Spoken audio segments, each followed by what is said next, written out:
Hare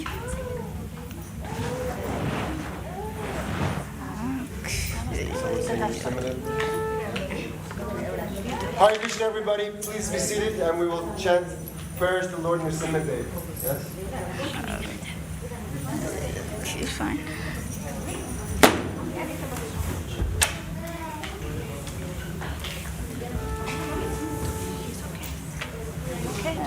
Okay. I can help you if you forget. He knows. Yeah. Go. He knows it. Okay, yeah.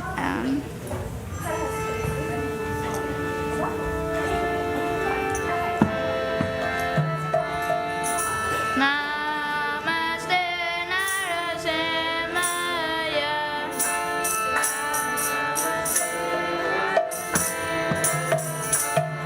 Pradadadadadayine.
Hare Krishna, everybody. I hope you had a nice arati.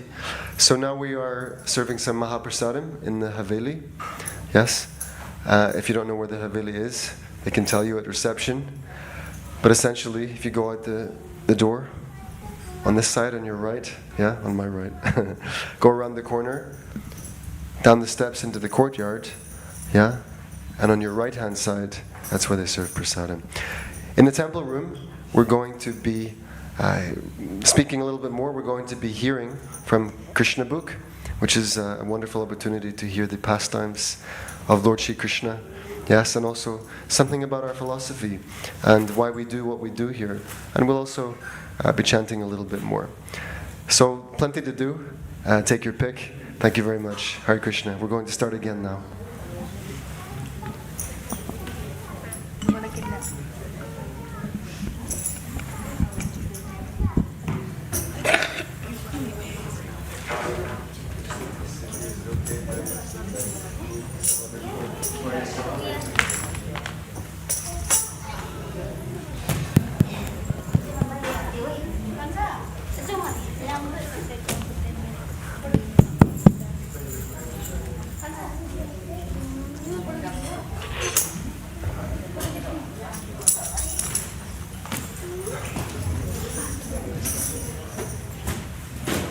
We still on. Yeah.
Okay, so we're about to begin. If anybody feels like having a chit-chat, the best place to do it is somewhere outside the temple room. Yes? Is everybody hearing me? I guess not. So we're going to discuss a little bit, we're going to read a little bit, we're going to do some more chanting and singing. Before we get into that, I just want to ask, does anyone have any questions? Well, first of all, who's here for the first time? Is anybody here for the first time? No? Okay. Oh yeah? Very well. And of those that are here for the first time, or even those that are here for the second time or the third time, is there anything on your mind, any burning question you might have about what goes on here or why we do what we do? Does anybody have any kind of question like that?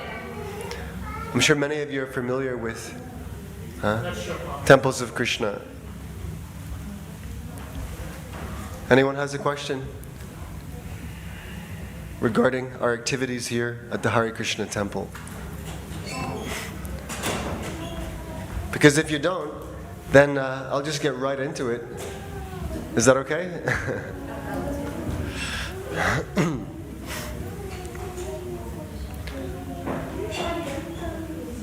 So we're going to read from this wonderful book. It's called Krishna, the Supreme Personality of Godhead. And we are up to chapter 41,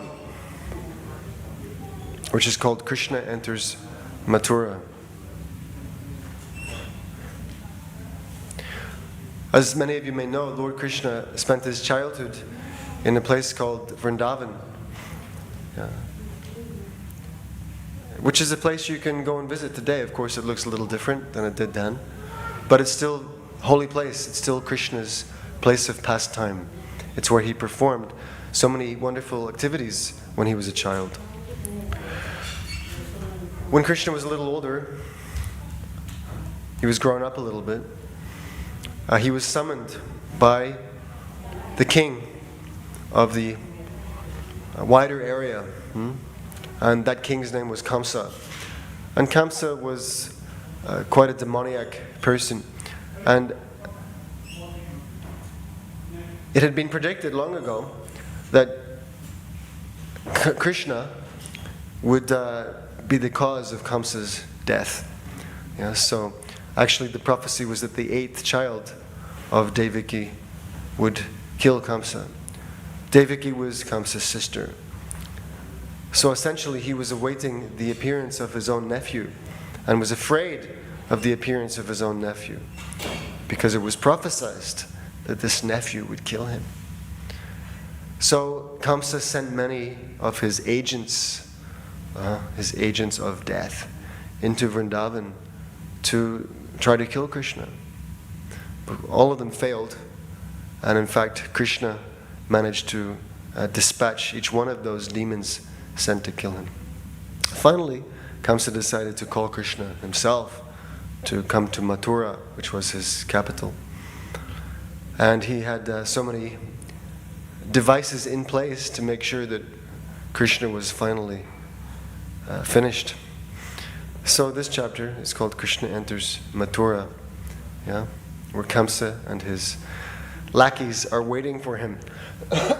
Before I begin reading, I just want to offer my respectful obeisances unto our founder Acharya of this International Society for Krishna Consciousness, His Divine Grace, Srila A.C. Bhaktivedanta Swami Prabhupada, who has left us so many wonderful literatures describing the science of self-realization and God consciousness, and has told us all about God and who He is and what He does and how wonderful He is and how wonderful our relationship with Him can be. Nama Om Vishnu Paraya Krishna Parishtai Bhutale Srimate Bhaktivedanta Swaminiti Namane Namaste Sarasvati Deve Gauravani Pracharani Nirvishesha Shunyavadi Pashtatare Shatarine. Srila Prabhupada is fulfilling the order of his own spiritual master, who asked him to preach this science of Krishna in every English-speaking land. Consequently, Srila Prabhupada traveled to the West and established this Krishna consciousness movement, which took off all around the world. And Srila Prabhupada himself circled the world, I think, 14 times within 12 years, bringing Krishna consciousness to every continent. And his movement is still going strongly.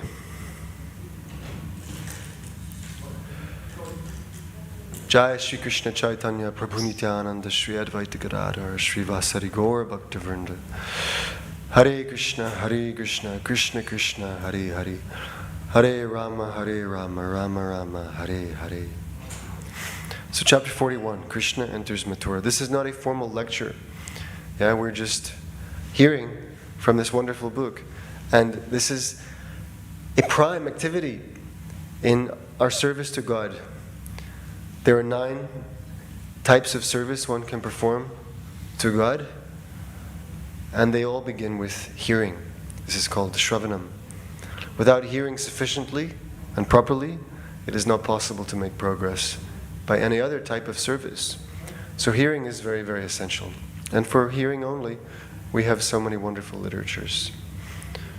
And the association of devotees who are able to recite these literatures and explain them. And Krishna becomes very pleased when we come together to hear about Him. Shunvatam svakata Krishna punyashravana kirtana hridyantasto hyabhadrani vidanoti sarutsatam. When we take seriously this activity of hearing about Krishna, Krishna becomes very active in helping us. And he begins to remove whatever darkness, whatever ignorance is there in our hearts that may be blocking our understanding of the Lord. So, as I'm reading, you may find something that you hear that is that piques your interest, yeah, or something that you find unusual or very curious. You might have some question about it. You might have some realization about it. Yes, and I'm inviting you to share your thoughts. Okay, don't be shy. And no one's keeping you here, of course. You're free to go at any time. Yes. This is something we do practically every day. And it's very nice if you can stay. While Akrura was offering his prayers to the Supreme Personality of Godhead. So Akrura was Krishna's uncle. And he was sent to Vrindavan to bring Krishna on the chariot to Mathura. So Akrura, he offered, in the previous chapter, he was offering so many wonderful prayers, glorifying the Lord. So while Akrura was offering his prayers to the Supreme Personality of Godhead, the Lord disappeared from the water exactly as an expert dramatic actor changes his dress and assumes his original feature. After the Vishnu Murti disappeared, Akrura got out of the water. Right, because Akrura was seeing the form of the Lord in his various universal expansions within the water where he was bathing, right, within the river Yamuna. After the Vishnu Murti disappeared, Akrura got out of the water. Finishing the rest of his ritualistic performance, he went near the chariot of Balaram and Krishna and was struck with wonder. Krishna asked whether he had seen something wonderful within the water or in space. Right? Krishna knows everybody's heart. He knows everybody's mind. He knows everything that we're seeing and perceiving. So he knew very well that Akrura had seen the Lord and his various incarnations and expansions within the water of the Yamuna. So he's inquiring, have you seen something wonderful within the water or in space? Akrura said, my dear Lord, all wonderful things that are happening within this world, either in the sky or in the water or on the land, are factually appearing in your universal form. So when I have seen you, what wonderful things have I not seen?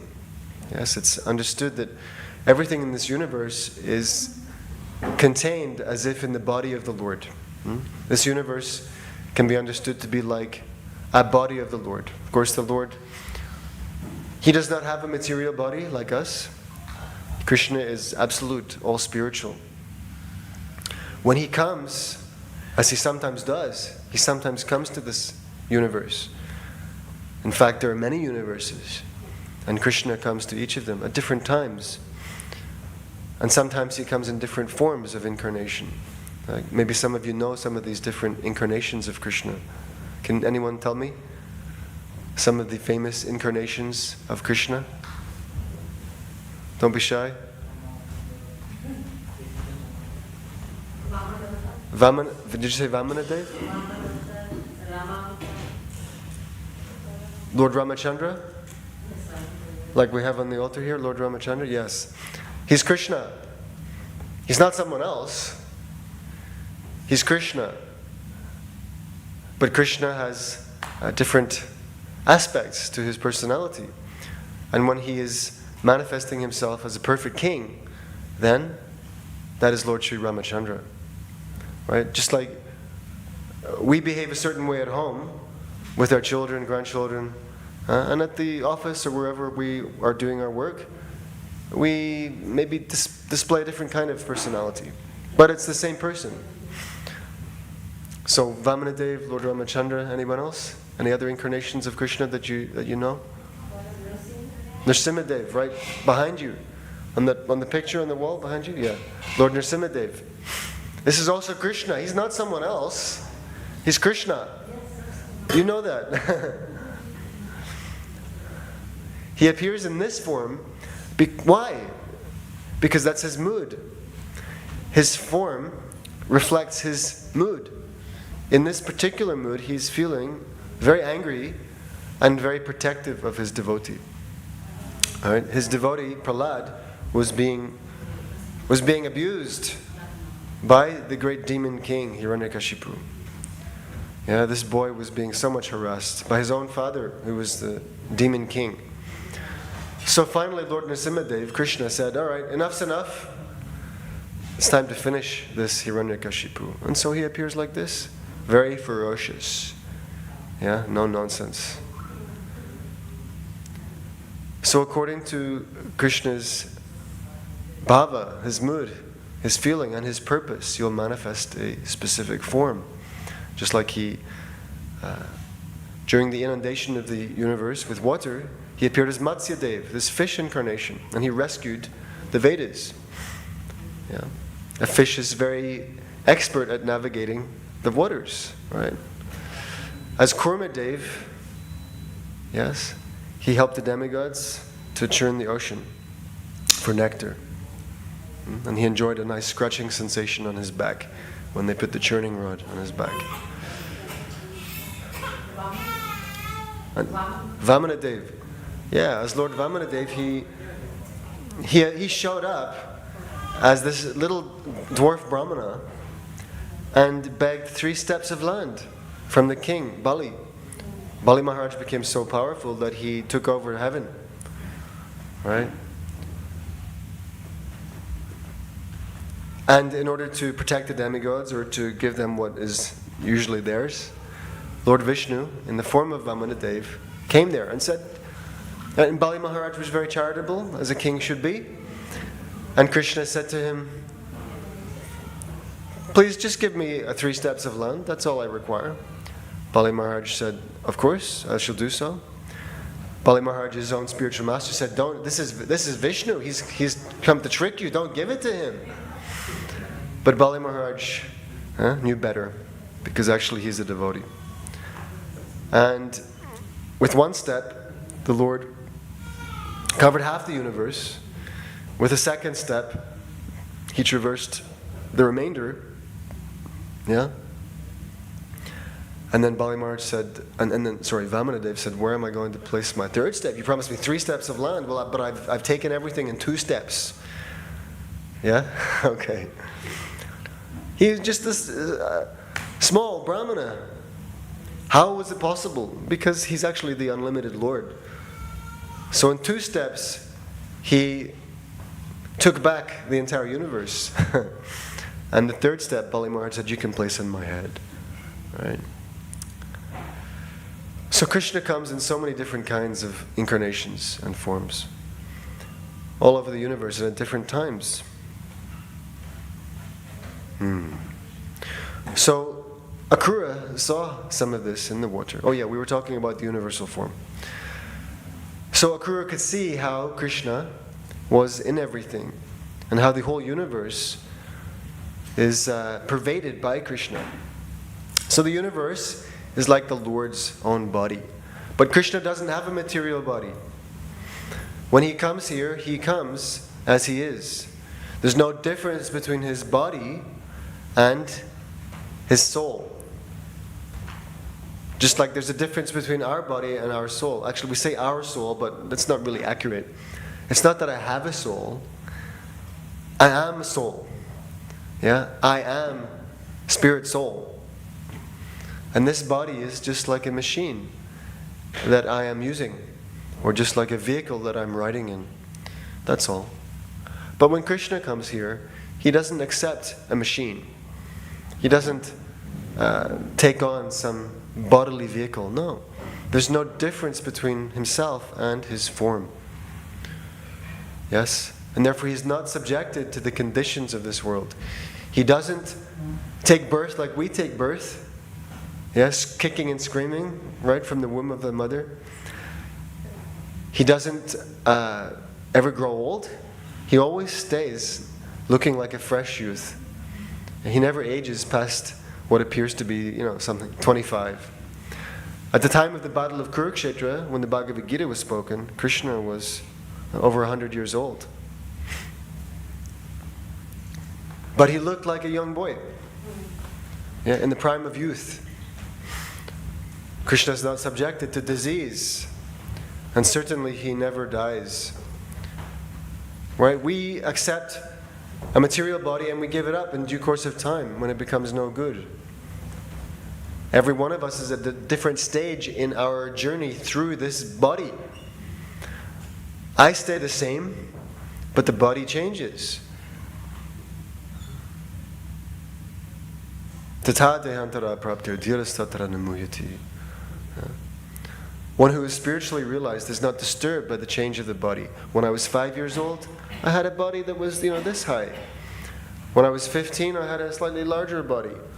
Yeah? And then when I'm 65, only those who know me, or who study 2 photographs could tell that there's some connection between my 5-year-old body and my 65-year-old body.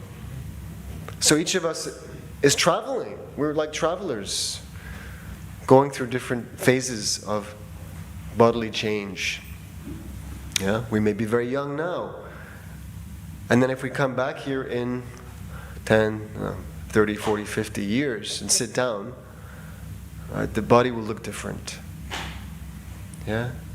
And how much time goes by, that will dictate how different. Right? Until finally, the body is no good anymore. And we have to leave. And then we take birth again. This is the teaching of Krishna in Bhagavad Gita. For one who takes birth, death is certain. And for one who has died, rebirth is certain.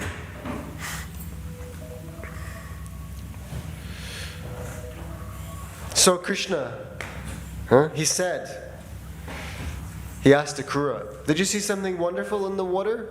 Yeah, maybe. Well, did you see something special there? Something different? Akrura said, my dear Lord, all wonderful things that are happening within this world, either in the sky or in the water or on the land, are factually appearing in your universal form. So when I have seen you, what wonderful things have I not seen? Everything is within Krishna. Everything is within Krishna. When Mother Yashoda looked in the mouth of Krishna, she saw the whole universe. She saw everything. All the planets. All the residents. All the elements. She even saw herself and Krishna within Krishna's mouth. Right? So he's not a person that has a beginning and an end. He's an unlimited person. So when Akrura says, when I have seen you, what wonderful things have I not seen? Because everything is within Krishna, including this universe. Srila Prabhupada writes, he explains to us, this statement confirms the Vedic version that one who knows Krishna knows everything, and that one who has seen Krishna has seen everything, regardless of how wonderful a thing may be. Akrura continued, my dear Lord, there cannot be anything more wonderful than your transcendental form. When I have seen your transcendental form, what is there left to see? After saying this, Akrura immediately started driving the chariot. And by the end of the day, they reached the precincts of Mathura. As they rode from Vrindavan to Mathura, all the passers-by along the way who saw Krishna and Balaram could not help but look at them again and again. In the meantime, the other inhabitants of Vrindavan, headed by Nanda and Upananda, had already reached Mathura by going through the forest, and they were awaiting the arrival of Krishna and Balaram in a garden. Upon reaching the entrance to Mathura, Krishna and Balaram got down from the chariot and shook hands with Akrura. Krishna informed him, you may go home now because we shall enter Mathura later along with our associates. Akrura replied, "My dear Lord, I cannot go to Mathura alone, leaving you aside. I am your surrendered servant. Please do not try to avoid me. Please come along with me, with your elder brother and cowherd boy friends, and sanctify my house. My dear Lord, if you come, my home will be sanctified by the dust of your lotus feet. The water emanating from the perspiration of your lotus feet, namely the Ganges, purifies everyone, including the forefathers, the fire god, and all other demigods." Okay, so this is, do you know how the Akrura is saying here, yeah, that the water emanating from the perspiration of your lotus feet, namely the Ganges, purifies everyone. What does this mean? He's saying that the Ganges water is tantamount to the perspiration from Krishna's lotus feet. How is that possible? What happened when Bali Maharaj took his second step? Does anyone know? I mean, not Bali Maharaj, when Vamanadev. What happened when Vamanadev took his second step and covered the whole universe? His toe pierced the covering of this universe. And through that opening, the transcendental water of the causal ocean came in. And that is the Ganga. That is why the Ganga is divine.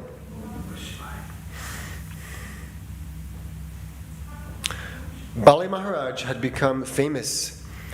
Bali Maharaj has become famous simply by washing your lotus feet. And he enjoyed all material opulences, and later on was elevated to the highest position of liberation.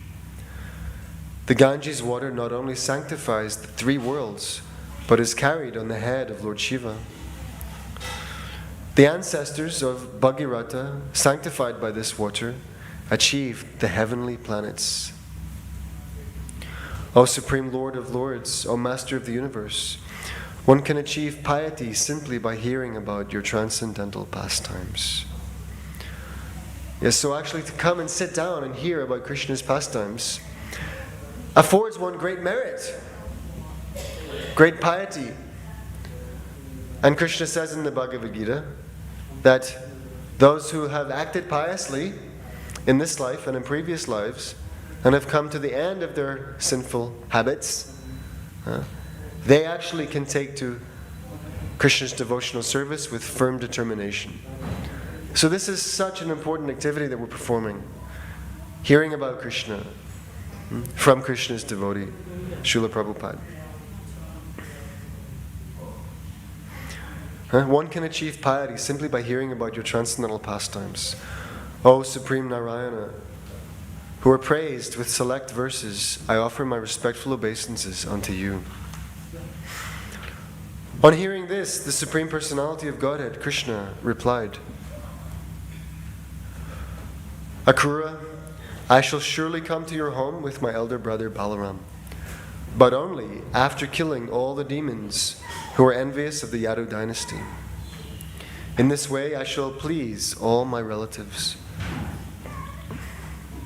Akrura became a little disappointed by these words of the Supreme Personality of Godhead, but he could not disregard the order. Yes, he considered himself an eternal servant of Krishna. So whatever Krishna wants, Akrura decided, I must abide by that order. He therefore entered Mathura and informed Kamsa about the arrival of Krishna. And then he entered his own home. After Akrura's departure, Lord Krishna, Balaram, and the cowherd boys entered Mathura to see the city. They observed that the gate of Mathura was made of first-class marble, very well constructed, and that the doors were made of pure gold. There were gorgeous orchards and gardens all around, and the whole city was encircled by canals, so that no enemy could enter very easily. They saw that all the crossroads were decorated with gold, and that there were copper and brass storehouses for stocking grain. And there were many rich men's houses, all appearing symmetrical, as if constructed by one engineer. The houses were decorated with costly jewels, and each and every house had nice compounds of trees bearing fruits and flowers. The corridors and verandas of the houses were decorated with silk cloth and embroidery work in jewels and pearls. Can we imagine such a place, such a city? Our cities we call them urban jungles, right? Concrete jungles. But let's try to picture what such a beautiful city as Krishna appeared in looks like. The corridors and verandas of the houses were decorated with silk cloth and embroidery work in jewels and pearls. This is real human civilization. In front of the balcony windows were pigeons and peacocks walking and cooing. All the grain dealers' shops within the city were decorated with different kinds of flowers and garlands, newly grown grass and pleasing flowers like narcissus and roses. The entrance doors of the houses were decorated with water pots filled with water. A mixture of water, yogurt, sandalwood pulp, and flowers was sprinkled all around the doors, which were also decorated with burning lamps of different sizes. Over all the doors were decorations of fresh mango leaves and silk festoons. When the news spread that Krishna, Balaram, and the cowherd boys were within Mathura city, all the inhabitants gathered, and the ladies and girls immediately went up to the roofs of the houses to see them. They had been awaiting the arrival of Krishna and Balaram with great anxiety, and in their extreme eagerness to see Krishna and Balaram, the ladies did not dress themselves very properly. Some of them placed their clothes in the wrong place. Some anointed their eyes on one side only, and some wore ankle bells only on one leg, or wore only one earring, right? So they were so anxious to see the Lord that they couldn't take the time to dress themselves properly. Thus, in great haste, not even decorated properly, they went to see Krishna from the roofs. Some of them had been taking their lunch, but as soon as they heard that Krishna and Balaram were in the city, they left their eating and ran to the roofs. Some of them were in the bathroom taking their baths, but without properly finishing their baths, they went to see Krishna and Balaram. So Krishna and Balaram are so attractive, such interesting personalities, that as soon as they heard that these two boys had arrived, immediately they're running to see them. Some were engaged in feeding their children breast milk, but they put their babies aside and went to see Krishna and Balaram. Passing by very slowly and smiling, Lord Krishna immediately stole their hearts.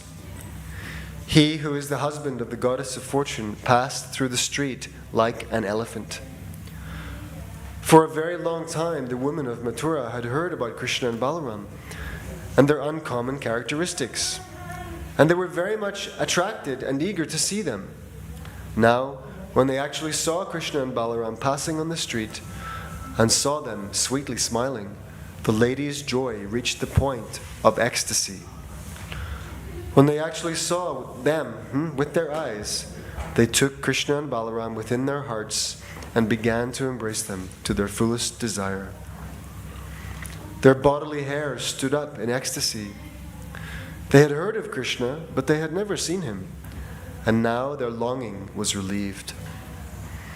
After going up on the roofs of the palaces of Mathura, the ladies, their faces joyful, began to shower flowers upon Krishna and Balaram.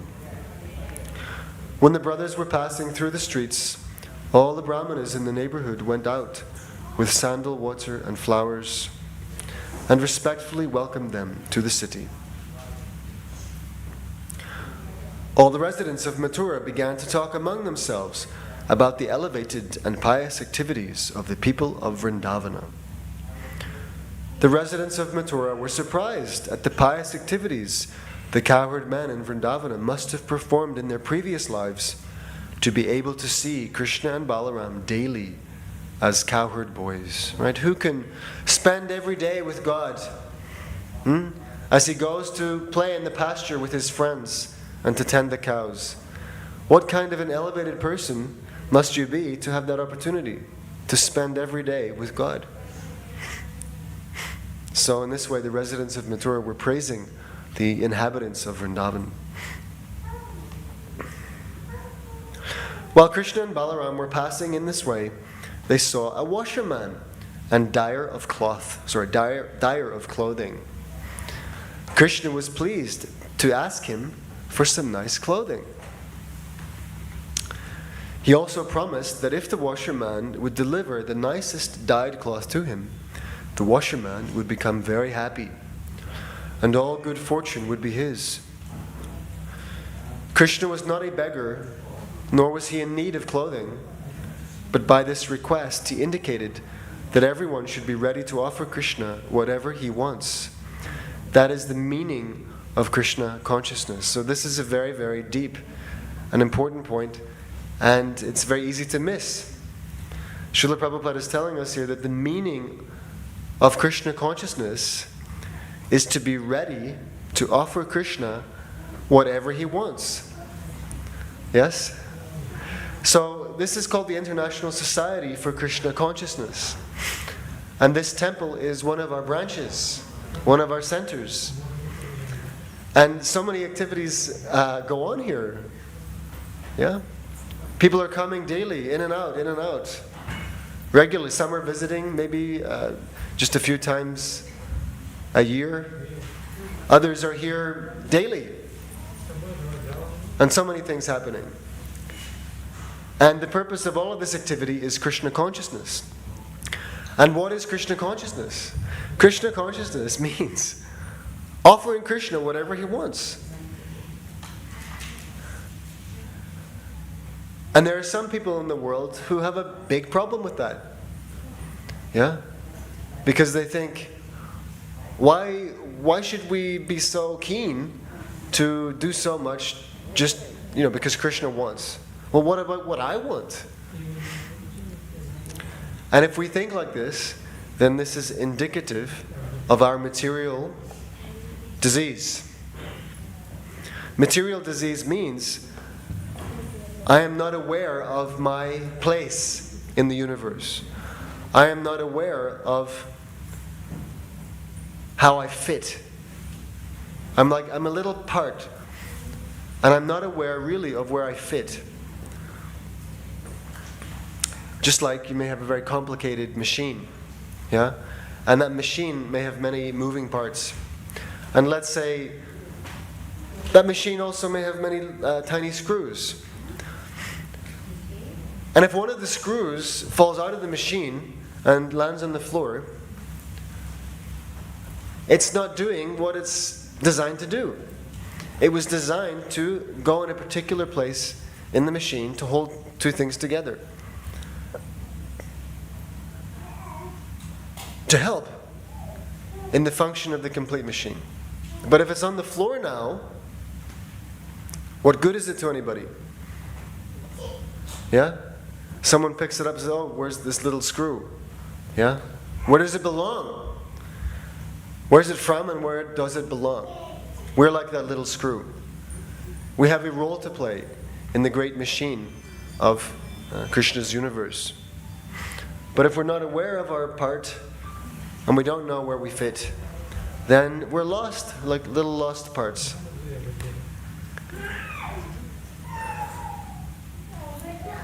Another nice example Srila Prabhupada would always give. This body is a complete unit, right? It's a complete unit. But it has different parts. Yeah? The eyes are not the same as the liver. Yeah, they're two different parts performing two different functions. So many parts are there in this bodily machine. Now, and one of the parts of this bodily machine is the hand. Yes, the hand. And the hand helps the machine, it serves the machine, the entire body, by supplying food to the stomach. It takes food, right, either directly, which is the best, by the way, that's very nice for digestion, or it takes some implement, a spoon, a knife, a fork, whatever. And either directly or indirectly, it places the food in the mouth. And from there, the food goes to the stomach. And from the stomach, the value of the food is distributed to every part of the body. Yeah? If you don't eat, you don't live. Right? All living bodies subsist on food grains, Krishna says. So to keep this body going, we have to eat something. And the hand helps by supplying the food to the proper place, which is, right? Which is the belly, really. The belly is the recipient, you could say. Okay, first of all the mouth, but ultimately it has to go to the belly to be converted into, right, appropriate form.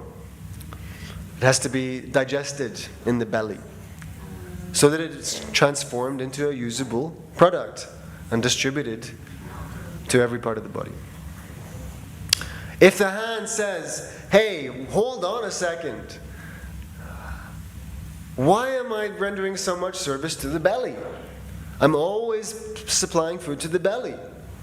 It's not fair. Why can't I eat the food myself? And if the hand thinks, let me find some nice paneer sabji or some rasgulla, yeah, and I'm going to take that I'm going to mush it, I'm going to squeeze it, and I'm going to mush it up. And in this way, I will absorb all the nutrient value of that food. Will it work? It won't work.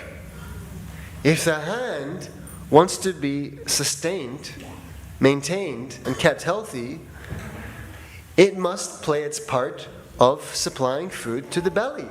It has to serve the belly. So the part is benefited by serving the whole. Right? The part is benefited by serving the whole. And the part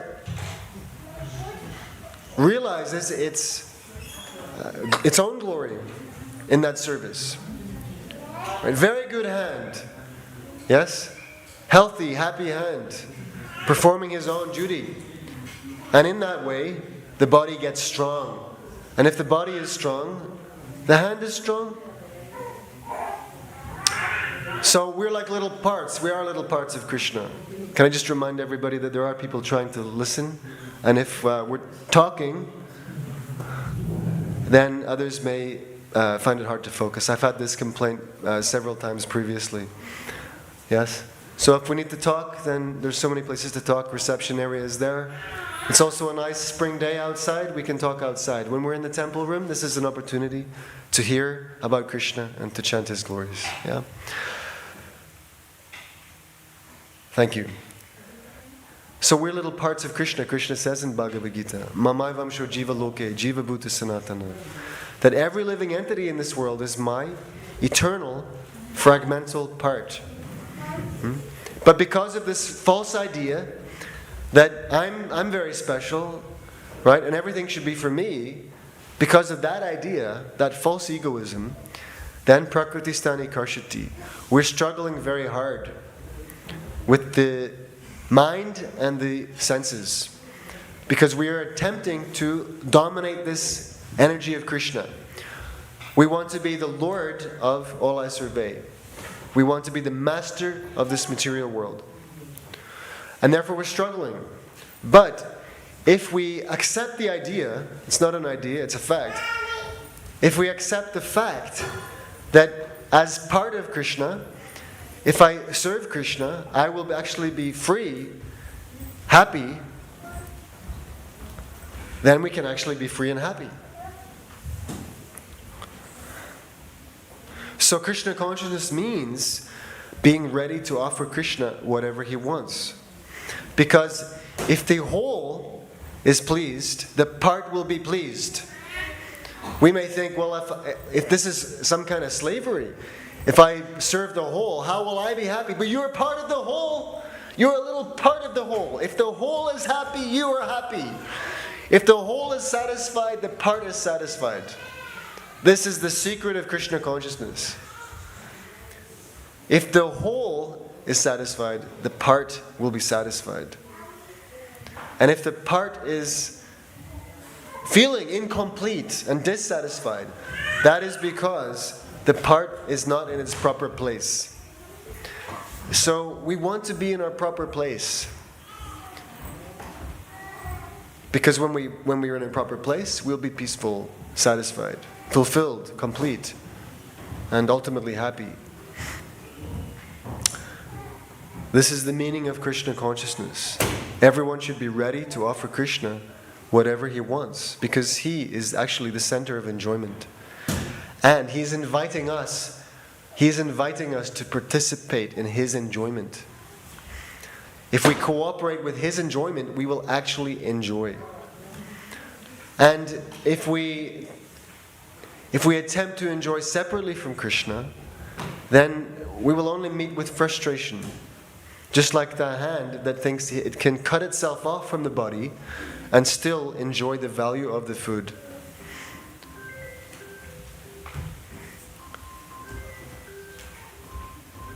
Unfortunately, this washerman was a servant of Kamsa and therefore could not appreciate the demand of Lord Krishna, the Supreme Personality of Godhead. Right, so Kamsa was Krishna's enemy. And the washerman, right, whom Krishna approached and asked him for some service, that washerman could not render this service because he was a servant of King Kamsa. This is the effect of bad association.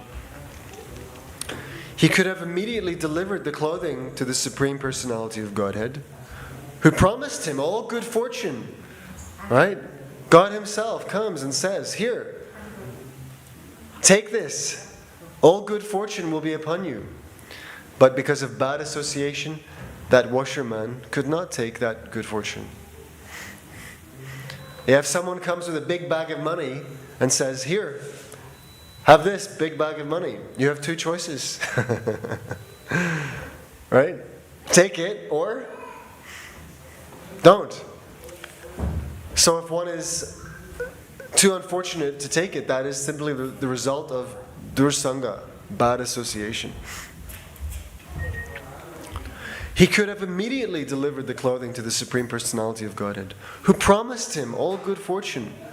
But being a servant of Kamsa, the sinful demon could not accept the offer. Instead of being pleased, he was very angry and refused the Lord's request, saying, "How is it that you are asking for clothing which is meant for the king?" The washerman then began to instruct Krishna and Balaram. "My dear boys, in the future don't be so impudent as to ask for things which belong to the king. Otherwise you will be punished by the government men. They will arrest you and punish you, and you will be in difficulty. I have practical experience of this fact. Anyone who unlawfully wants to use the king's property is very severely punished." On hearing this, Lord Krishna, the son of Devaki, became very angry at the washerman. And striking him with the upper portion of his hand, he separated the man's head from his body. Well, the washerman fell down dead on the ground. In this way, Lord Krishna confirmed the statement of the Brahma Samhita that every limb of his body is capable of doing whatever he likes. Without a sword, no sword, but simply with his hand, he cut off the head of the washerman. This is proof that the Supreme Lord is omnipotent, right? Omnipotent. If he wants to do something, he can do it without extraneous help. Yeah. So one of the verses of the Brahma Samhita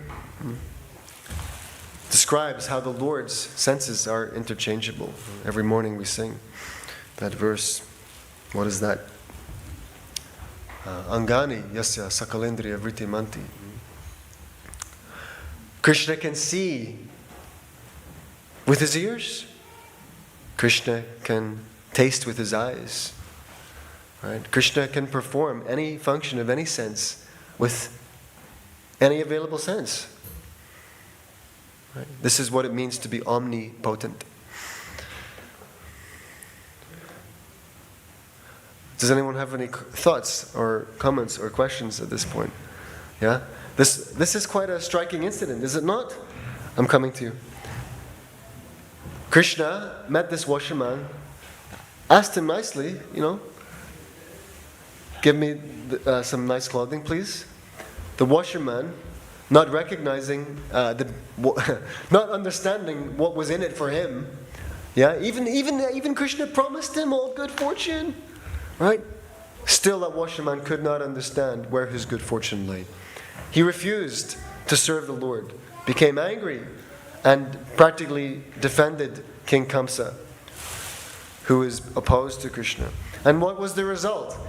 Instead of receiving all good fortune, he had his head separated from his body by the slap of Krishna's hand. Yes, sir. Yes, very beautifully described how all the people and all the ladies, came eagerly to see Krishna when he came to Mathura. All the ladies came eagerly to see the Lord. And men as well. Yes, everyone was eager to see the Lord. Yeah, because they must have known that this is a supreme power coming to our town. So Yes. in particular, I remember that there was a lady called Kubja. Kubja. Kubja was a very dark lady, and she was deformed. Yeah. And she was when you do the chandan, so she was the chandanier, so she connected the chandan for the king. Yeah. To grind the chandan, that was her duty. And she immediately recognized Krishna on her way. Kubja recognized Krishna, yes. She recognized Krishna, that this is a supreme power. So she barely was able to look up what she did. Yeah. And then Krishna, with his mercy, Yeah. took her and put Krishna's foot on top of Kubja's toe, Yeah. and just lifted it up. Yes. Just like a chiropractor, Right. All the things, all her bones were straight, and she became a very beautiful lady. Yes. And, she did what you call her uddhara, so to speak, and that was a little bit I wanted to share with you, and it's mentioned there. Yeah, we're coming to that particular pastime actually. But thank you very much, yeah. So there's a contrast. The washerman refused to offer his service to the Lord, whereas Kubja was attracted to Krishna, yes, and wanted to do something for him. And thus she was blessed. So if somehow, by good association, one is fortunate enough to be able to do some service for the Lord, then all good fortune is there. Right? The part is blessed in cooperation with the whole. And conversely, if by bad association one refuses or rejects the service of the Lord, then there is only doom. Yes? I mean, ultimately everybody has to come to the point of receiving mercy. But that may take some time. Right? How much longer do we want to suffer in this material world? How much longer do we want to refuse Krishna's mercy? Yeah, have we not had enough? Have we not had enough bad luck? So finish the bad luck and accept Krishna's mercy. But many people, if they're burdened by sinful habits and the reactions of previous sinful activities, they're not able to accept Krishna's mercy, sadly. Whereas those who have some credit of pious acts, they are more ripe for the reception. Yeah. The mercy is falling everywhere. The rain is falling everywhere. But not every seed bears sweet fruit. Some seeds don't fructify at all. Yeah? And some trees give bitter fruit. So it is not the Krishna's fault, it is our power of receptivity based upon our own inclination or disinclination, which is the result of the modes of material nature that we have become intimately entwined with. So what to do? That's why Krishna's devotees travel all over the world to try to give mercy to unfortunate souls. Yeah? And through that, they try to be friendly to anyone who will accept their friendship so that everyone can be blessed. And those that are like snakes and refuse to accept any kind of friendship from the Lord's devotees, then they're best avoided. Because if you feed a snake milk and bananas, right, it doesn't become grateful, doesn't become friendly, its poison just increases. So Krishna's devotees are traveling everywhere to distribute mercy.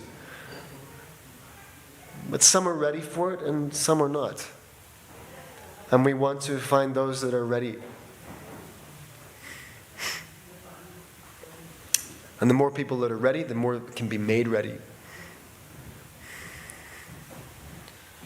Okay. I'll continue, yeah?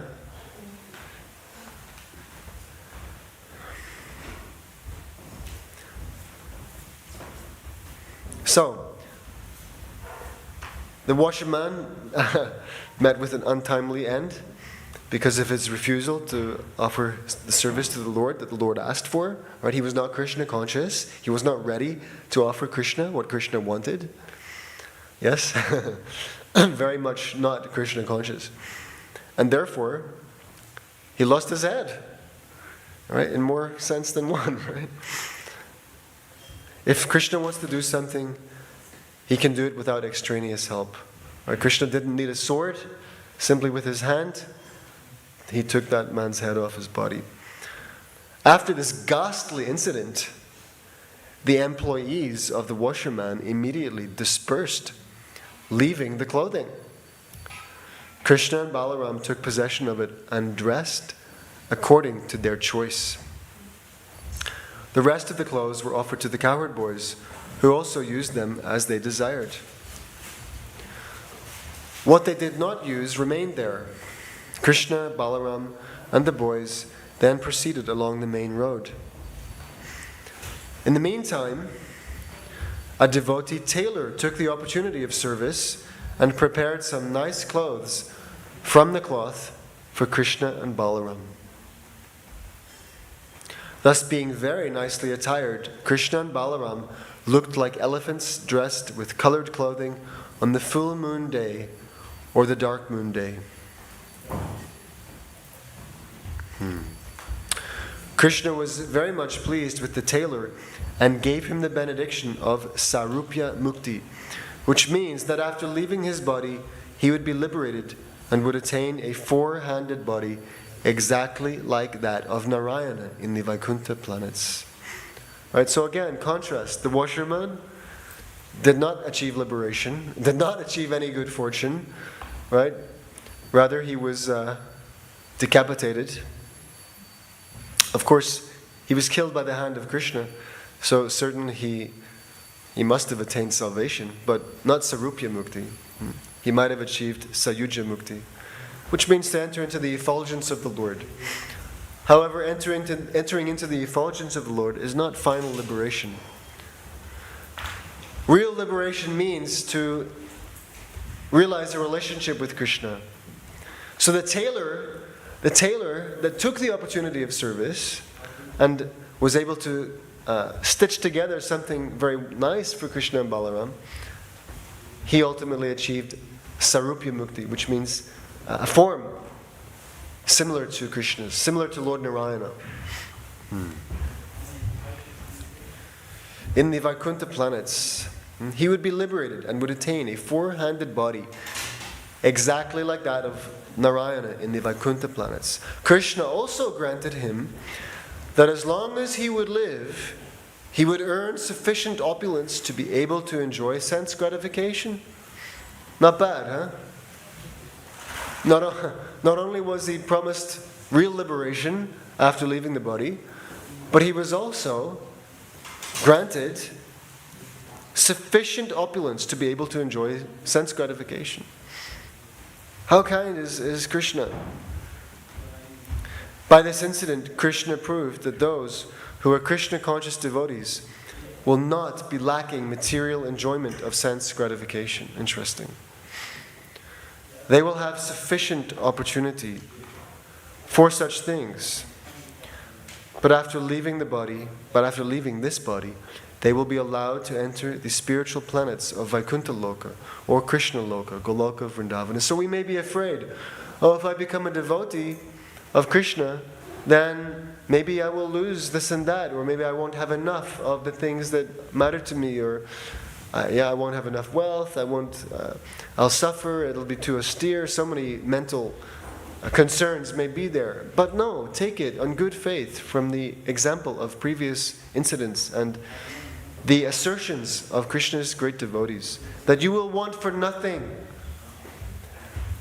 And if you're wanting for something, then let's try a little harder to take shelter of Krishna and put full trust in Him and serve Him without duplicity, with simple-hearted intention to satisfy the Lord and to give Him what He wants. Give Him what He wants. You will want for nothing. This is the challenge, right? This is the Hare Krishna challenge. Put aside your own concerns. Consider and ask, what does Krishna want from me? And see where that takes you. With a sincere heart and with sincere prayers. Say to the Lord, for so long I have been wasting my time in this material world trying to satisfy myself independently of you. Right? But I've heard that I'm a little part of you, and if I render service to you, I will not be lacking anything. Rather, that will be my great good fortune to be engaged in your service and to participate and cooperate in your enjoyment. So how do you want to? How would you like me to serve you? How can I increase your enjoyment in any minuscule way? How can I satisfy you? How can I please you? And then be open to how Krishna will reveal what He wants from each of us. And if we maintain this attitude or this intention, something wonderful, many wonderful things actually will happen. Just like this tailor. So the washerman did not take the opportunity, but the tailor did take the opportunity. And he received the greatest result, liberation. Plus, into the bargain, he was offered sufficient opulence that he would not have to suffer in any way materially while he was in this body. And Krishna is happy to do that for one who will not be carried away by such opulence. When the devotee is still immature, Krishna may withhold such opulence, knowing that, if I give my devotee too much material opulence, he'll be distracted, he'll be carried away, he'll forget about me. That won't be good for him. In such a circumstance, the Lord may withhold. But just like a father is happy to give the entire estate to his mature, grown-up son, Krishna is also happy that we are comfortable. But if we're foolish, the estate holder is not about to just hand over the entire estate to the reckless son who's going to, waste it. No, that is not in the interest of anybody.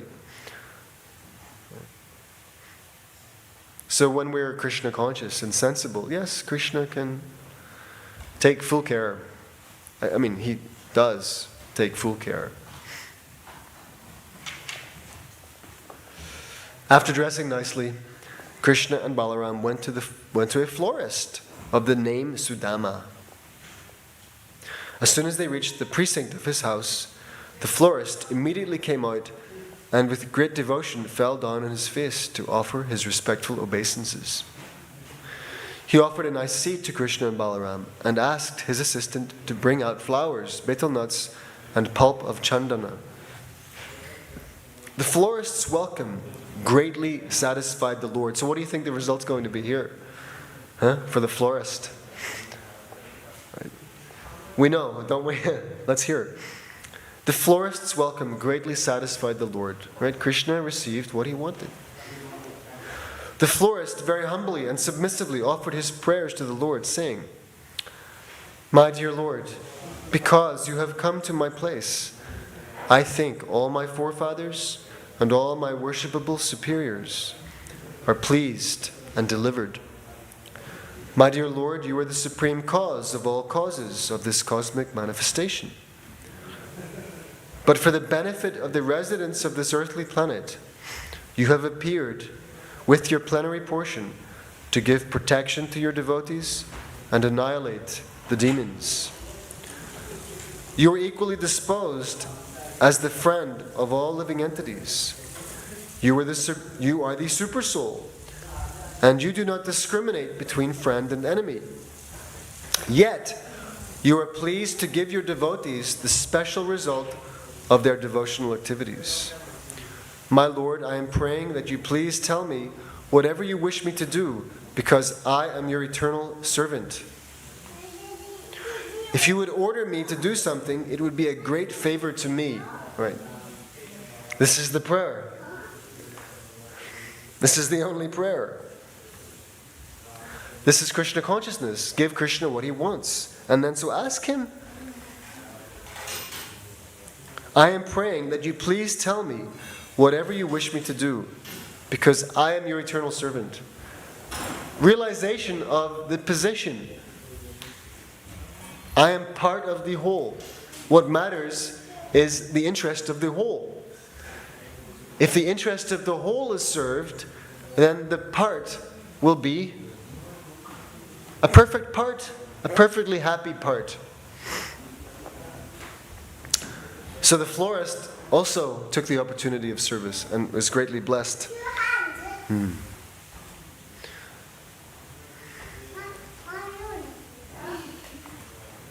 I want to read this prayer again, because there was so much in here and I felt like stopping to kind of try and explain or unpack something here, but I felt the need to continue to the end of the prayer. So I'm going to read this prayer again, offered by this florist. The florist very humbly and submissively offered his prayers to the Lord, saying, "My dear Lord, because you have come to my place, I think all my forefathers and all my worshipable superiors are pleased and delivered. My dear Lord, you are the supreme cause of all causes of this cosmic manifestation." Right? Krishna is Sarva Karana Karanam. He is the beginning of everything. He is the source of everything. Everything exists and has come into being only because of Krishna. Nothing else. There is nothing else that has caused anything to exist. Only Lord Sri Krishna, the Supreme Personality of Godhead. You are the cause of all causes of this cosmic manifestation. But for the benefit of the residents of this earthly planet, you have appeared with your plenary portion. Right? He's referring to Lord Balaram.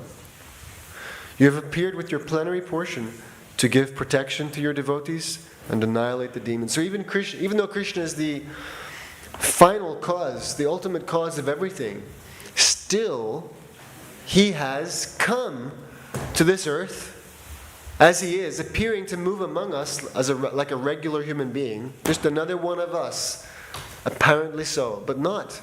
He's not one of us. He is the supreme cause of all causes, walking among us as if a mere mortal, but in no way a mere mortal.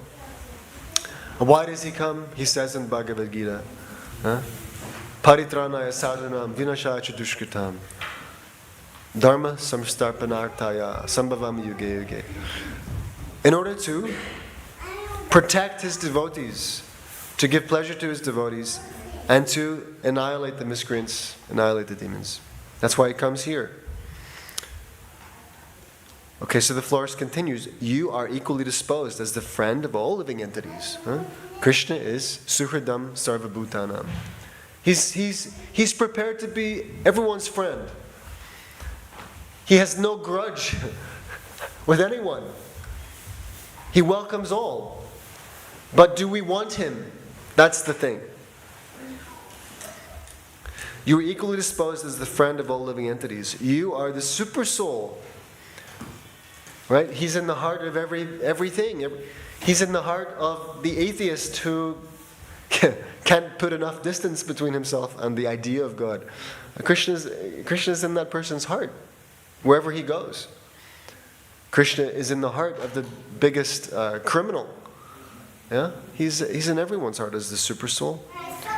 And you do not discriminate between friend and enemy. Yet you are pleased to give your devotees the special result of their devotional activities. Right? The Lord says, Yayatam mam prapadyante, tam stataiva bhajamyaham. As you worship me, as you approach me, I reciprocate with you. As you worship me, I worship you. As you approach me, I reciprocate with you accordingly. It's a relationship. And the Lord is perfect at reciprocating with his devotees.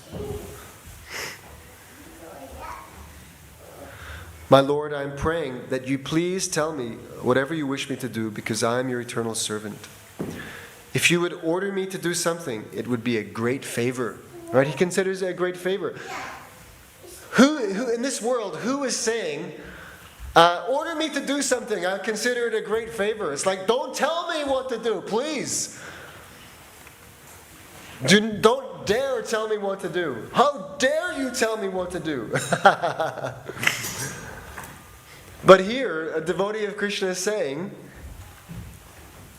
if you would order me to do something, it would be a great favor to me. It would be a great favor to me if you would order me to do something.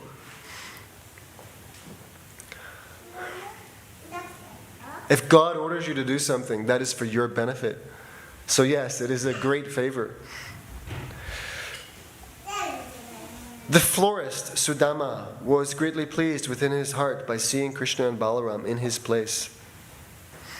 And thus, as his choicest desire, he made 2 exquisite garlands of various flowers and presented them to the Lord. Krishna and Balaram were very much pleased with his sincere service, and Krishna offered the florist his salutation and benedictions, which he is always prepared to bestow upon the surrendered souls. So what kind of fools are we if we are hesitant to surrender to Krishna? Krishna is unlimited in his power. He can give us anything. He can bestow any fortune upon us, and is pleased to do so, right, when we are surrendered to his will. And we're a little hesitant, Should I surrender to Krishna? What about my thing? Will I lose it? How foolish we are.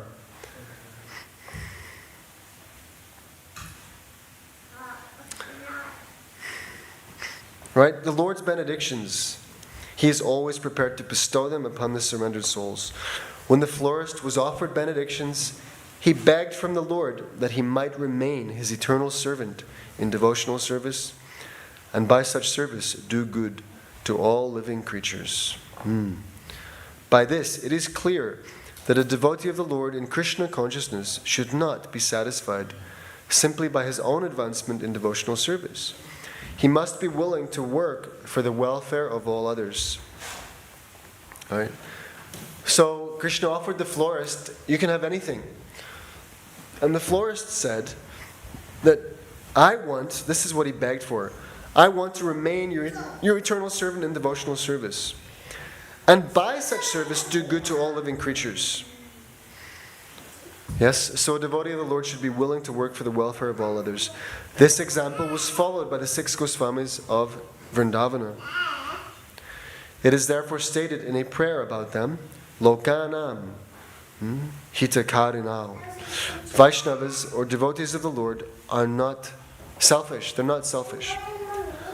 Whatever benefits they derive from the Supreme Personality of Godhead as benedictions, they want to distribute to all other persons.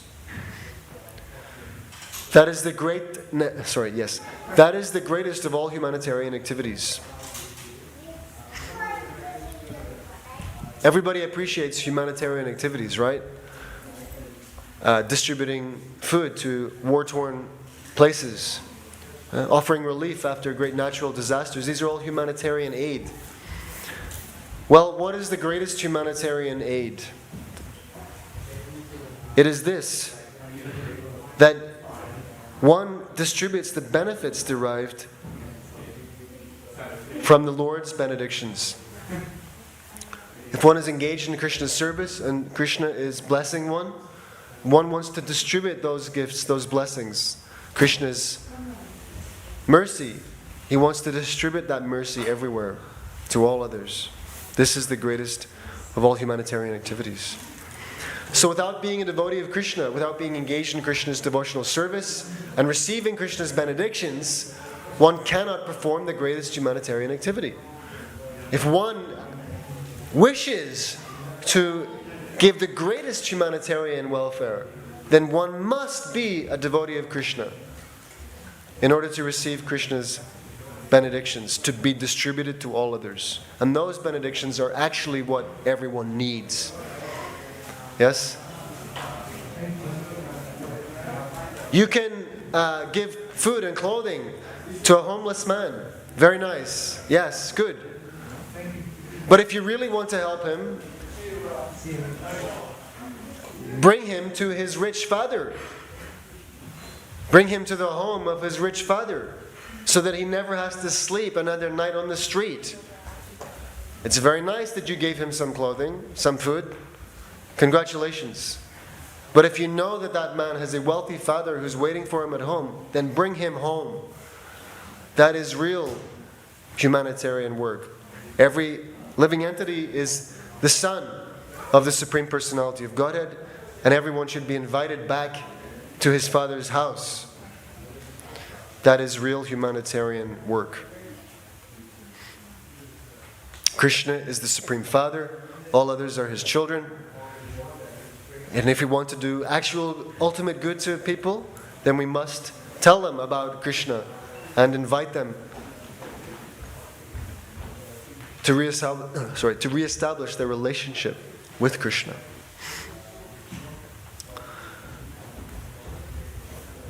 Being satisfied with the florist, Lord Krishna not only gave him whatever benedictions he wanted, but over and above that, he offered him all material opulences, family prosperity, a long duration of life, and whatever else his heart desired within the material world. Haribol. How liberal is Lord Krishna?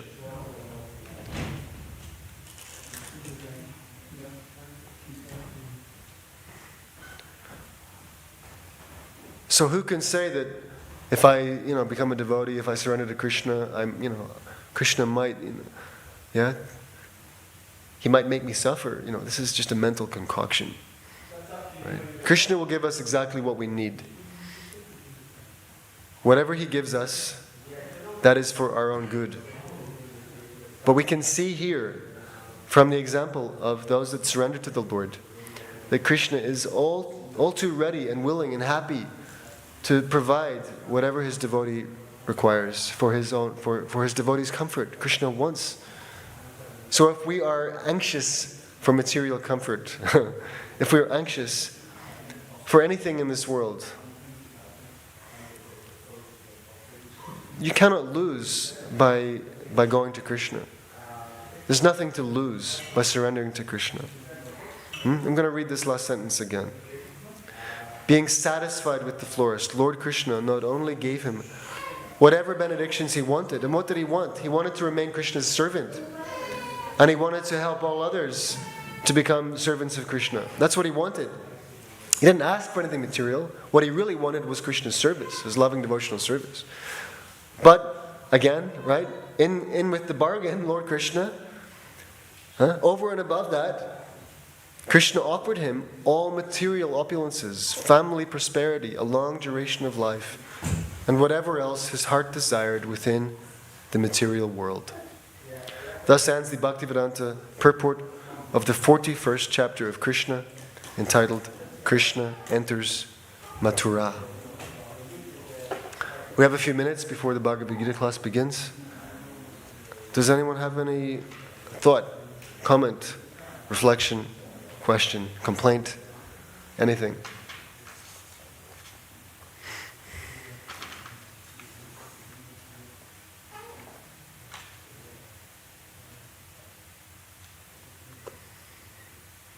No? No doubts? So we're all ready to surrender. Wow, I heard this and I am fired up. Dear Lord Krishna, whatever you would like me to do, please tell me. I will consider this a great favor upon me. Hare Krishna. So while we're waiting for our speaker to come and give Bhagavad Gita class, I think we can chant a little bit. Because actually this is what Krishna wants. Right? In the Kali Yuga, he wants us to chant his holy names. This is the Yuga Dharma, so let's do that right now.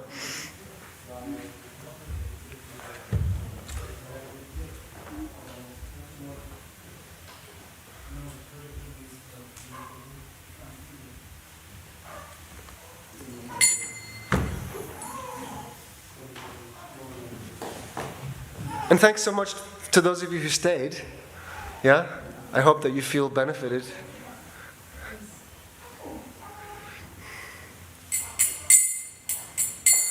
Jaya Shri Krishna Chaitanya Prabhu Nityananda Shri Advaita Gadadhar.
Hare Krishna, Krishna Krishna, Hare Hare, Hare Rama, Rama Rama, Hare Hare.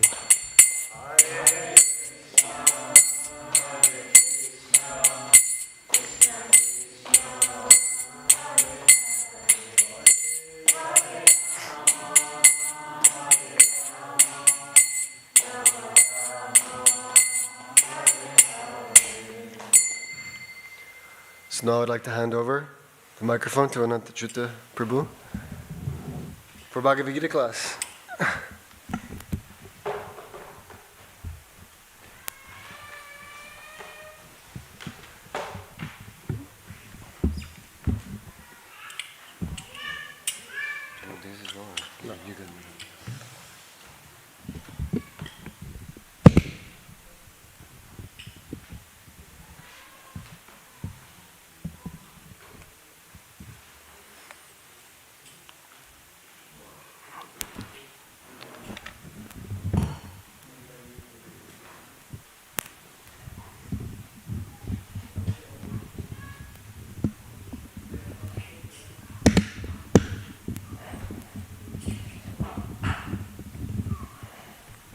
Hare Krishna.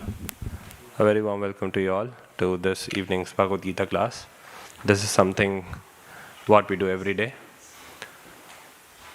So what we will be doing right now is we will be having some kirtan. We will be doing a bhajan called Jai Radha Madhava. This is what Srila Prabhupada used to do before every class. So you can try to follow if possible. It's a very simple bhajan. And after a short kirtan, we will discuss a verse from the 6th chapter of Bhagavad Gita. Jai Radha Madhava Kunja Bihari Jai Radha Madhava Kunja Jai Radha Madhava Kunja Bihari Jai Radha Madhava Kunja Gopi Jana Vallabha Girivaradhari Gopi Jana Vallabha Gopi Jana Vallabha Girivaradhari Gopi Jana Vallabha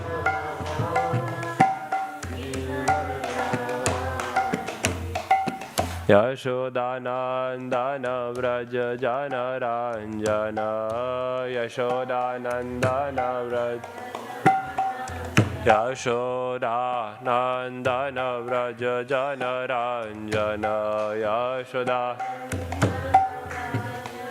Yamunatira Vanachari Yamunati Yamunatira Vanachari Yamunatira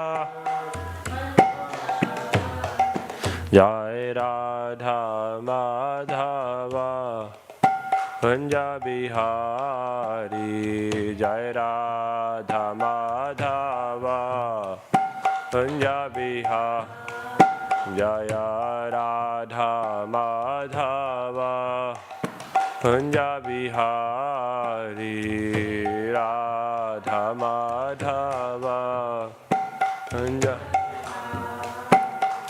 Hare Krishna Krishna Krishna Hare Hare Hare Rama Rama Rama Hare Hare Hare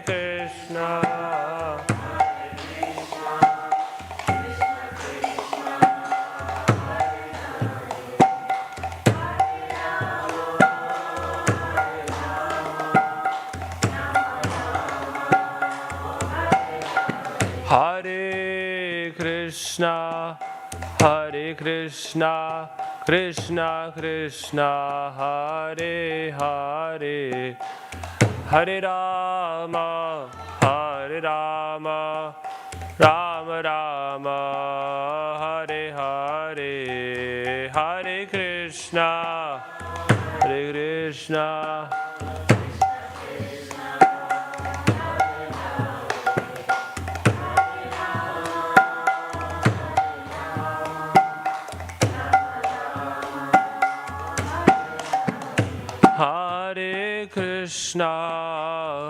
Krishna Krishna Krishna Hare Hare Hare Rama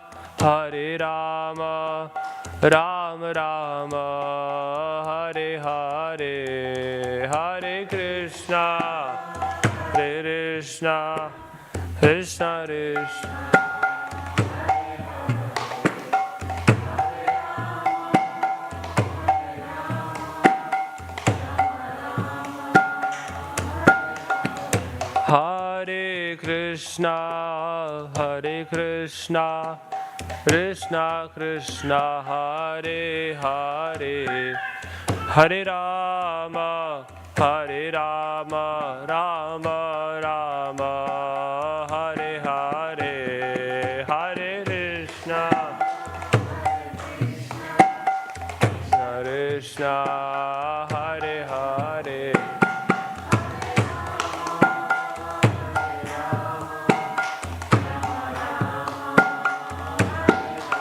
Hare Krishna, Hare Krishna, Krishna Krishna, Hare Hare, Hare Rama, Hare Rama, Rama Rama, Hare Hare, Hare Krishna.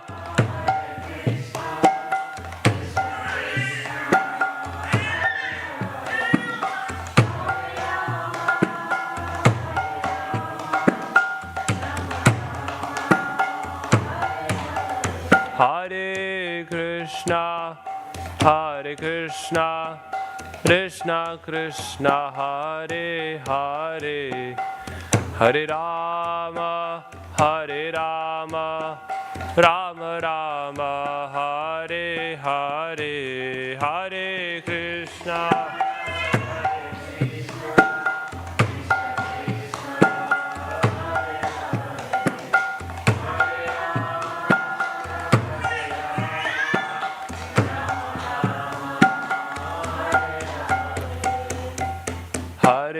Hare Krishna, Krishna Krishna, Hare Hare, Hare Ram, Ram Ram, Hare Hare, Hare Krishna, Krishna Krishna, Hare Hare,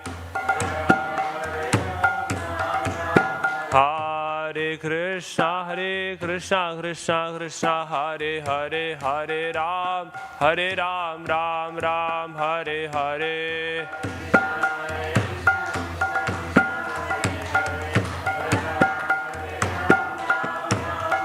Hare Krishna, Krishna Krishna, Hare Hare, Hare Ram, Ram Ram, Hare Hare, Hare Krishna, Krishna, Hare Ram, Hare Krishna, Krishna Krishna, Hare Hare, Hare Rama, Rama Rama, Hare Hare, Hare Krishna, Krishna Krishna,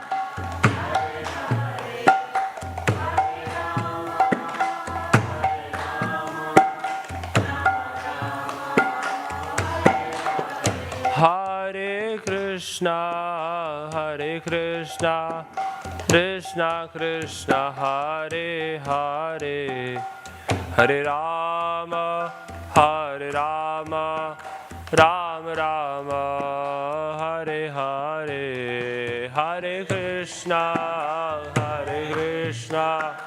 Krishna Krishna,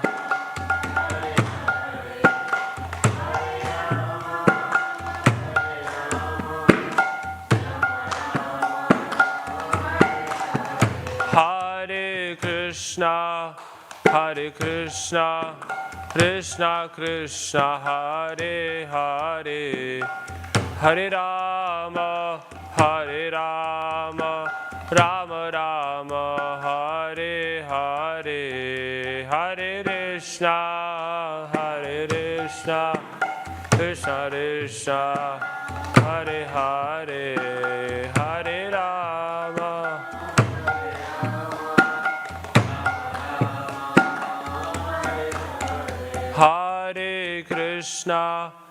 Hare Krishna, Krishna Krishna, Hare Hare, Hare Rama, Rama Rama, Hare Hare, Hare Krishna, Krishna Krishna, Hare Hare, Hare Rama, Hare Rama.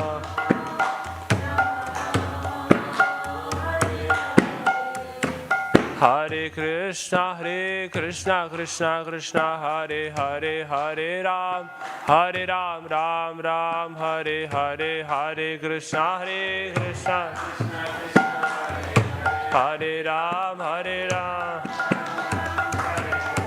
Hare Krishna Krishna Krishna Hare Hare Hare Ram Ram Hare Hare Krishna Hare Hare Ram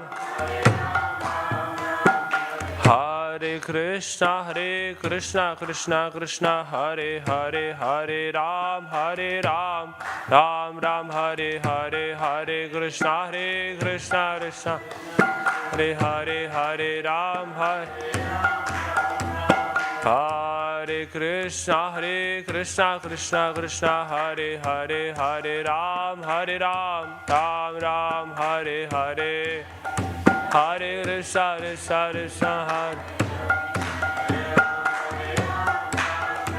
Hare Krishna Krishna Hare Hare Ram Ram Hare Hare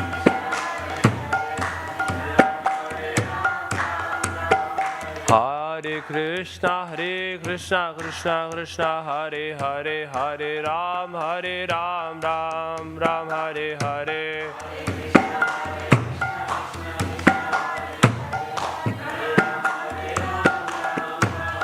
Hare Hare Krishna Krishna Krishna Hare Hare Hare Rama Rama Rama Hare Hare Hare Krishna Krishna Krishna Hare Hare Hare Rama Rama Hare Krishna Krishna Krishna Hare Hare Hare Rama Rama Rama Hare Hare Hare Krishna Krishna Krishna Hare Hare Hare Rama Rama Rama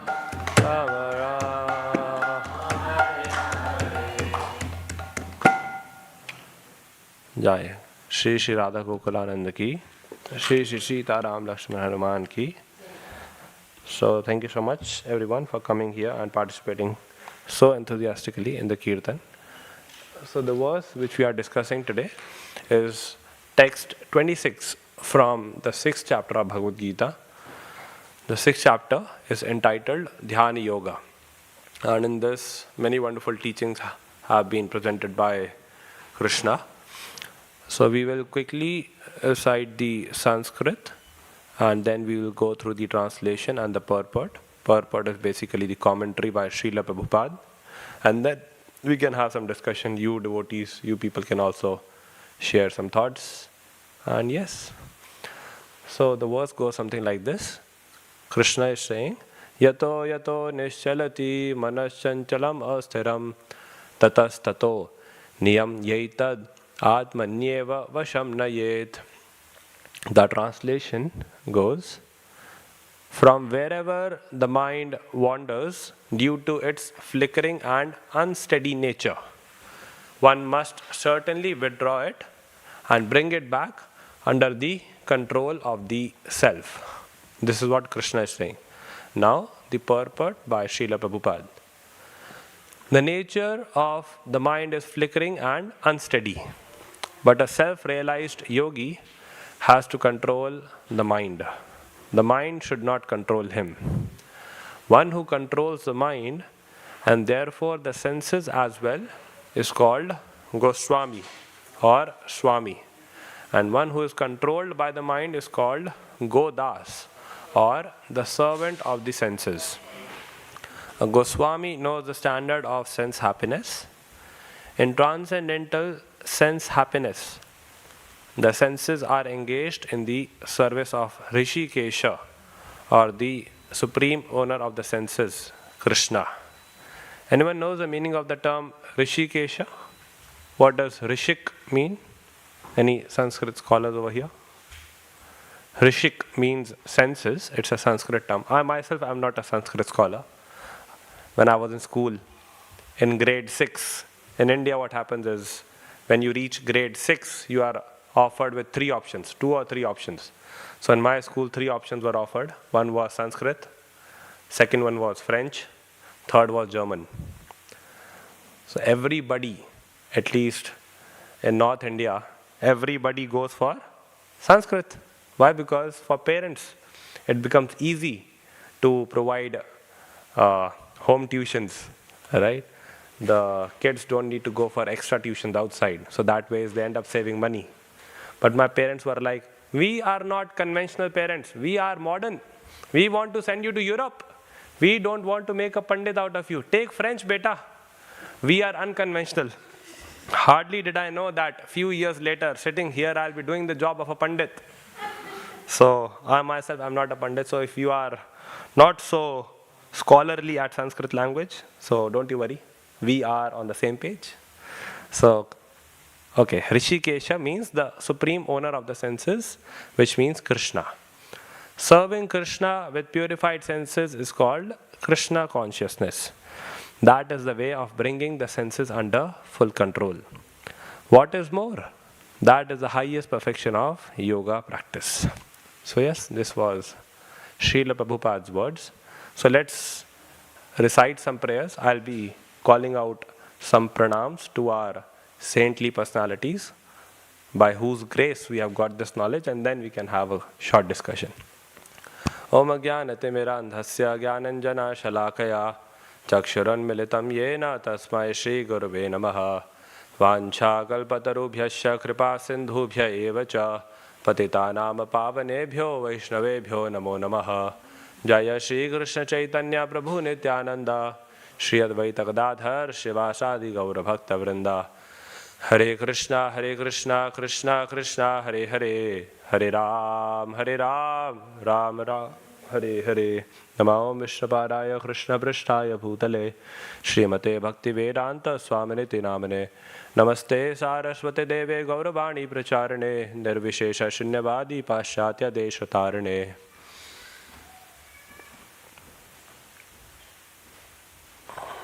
All right, Hare Krishna. A very warm welcome to you all once again to this verse, to this class. So here, Krishna is beginning by the term Yato Yato Nishalati, means wherever your mind wanders. How many of us are here who are troubled by the mind? How many of us need peace of mind? Okay, so this verse is relatable for many or most of us. Congratulations. At least you are aware that mind is troubling you. Because many or most of the people, they think that's how life works. It is absolutely normal. So congratulations, at least you have figured out that there is a problem. So Krishna is saying, Yato Yato means wherever the mind wanders. This statement is very interesting because this goes to show that it is not a matter of if. Krishna is not saying if your mind wanders. Krishna is saying wherever means it will wander. It is a must. It is a sure short thing. Why? Because mind is an active entity. Mind is something which is constantly working, always working. Krishna, he says in the 7th chapter of Bhagavad Gita, Bhumir apo analo vayu kham mano buddhir evacha. This man is an inferior energy of Krishna. Inferior means dead. Just like this table, it's dead, right? This microphone is dead. Similarly, mind is also dead. It is inferior energy of Krishna. Now you might question, if it is dead, then how is it constantly active? Can a dead thing be constantly active? Yes.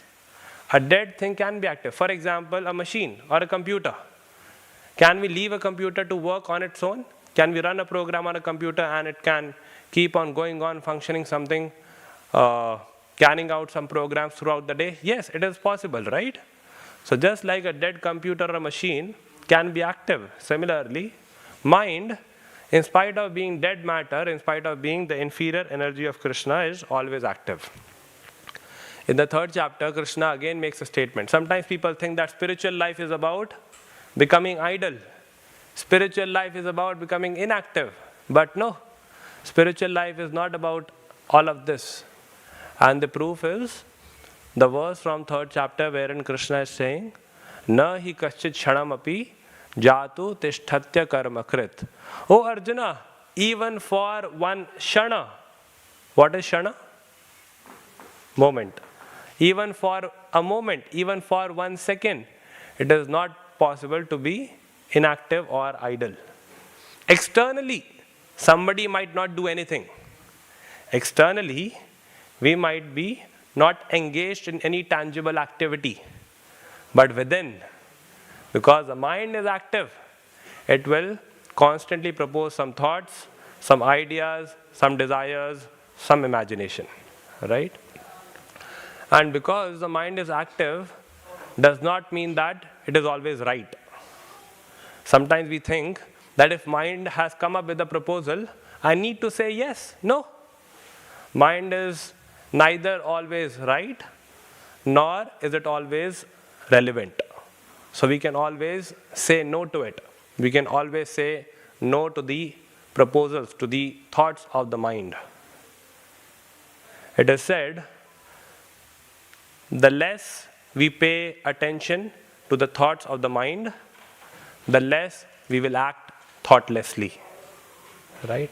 Because we think that I am the mind. We are not the mind. We need to understand that mind is a separate entity altogether. Once I was bothered by one particular situation. So one of my seniors, one of my mentors, he called me. He asked, hey Ananta, how are you? So I said, to be honest, I'm not good. To be honest, I'm still troubled. I'm still being bothered by that situation. So he said, really? Is it you who is not okay? Or is it your mind that is not okay? So I was like, wait a minute. This is so interesting. This is so true. Who am I? As per Bhagavad Gita, I am a part and parcel of Krishna. I am the spiritual spark. I am spirit soul. And if we go by the characteristics of the soul, soul is Satchid Ananda. It is Sat, it is Chit, and it is Anand. It is full of bliss. And I am soul. So how can I be miserable? How can I be in a troublesome situation? So when that senior said that, hey, remember, it is your mind that is in misery and you are not the mind. So the mind is being bothered, and the good thing is it can be fixed. If mind could not have been fixed, then Krishna would not have talked about mind control. Krishna would not have talked about dhyana yoga in Bhagavad Gita. Right? So, yes, the first line is saying, yato yato nischalati. As and when the mind wanders away. And it will wander. Why? Because the second line of the shloka, which is saying, manas chanchalam asthiram. The mind is chanchal. It is flickering. And it is asthir, it is unsteady. How it is flickering? That within a moment, the mind can think about one thing, and within the very next moment, the mind can think about another thing. For example, okay, let us all think about Statue of Liberty. Okay, how many of you have already reached Statue of Liberty within your mind? At least we are able to visualize that statue, right? Okay, now let's think about Taj Mahal. Alright, our mind has now reached Taj Mahal. So within a moment it can think about so many things. It can switch topics so quickly. So therefore mind is flickering. And this mind is so absolutely flickering that Arjuna says in Bhagavad Gita, Chanchalam hi manaha Krishna pramadhi balabhadranam tasyaham nigraham manye vayur iva sudushkaram. Arjuna is saying, oh Krishna, I am fried out. I am frustrated with this mind. This mind is chanchal. It is flickering. Chanchalam hi manha Krishna pramadhi. It is very strong. And balabhadranam. It is obstinate. Just like a kid. Sometimes a kid becomes very adamant. I want this.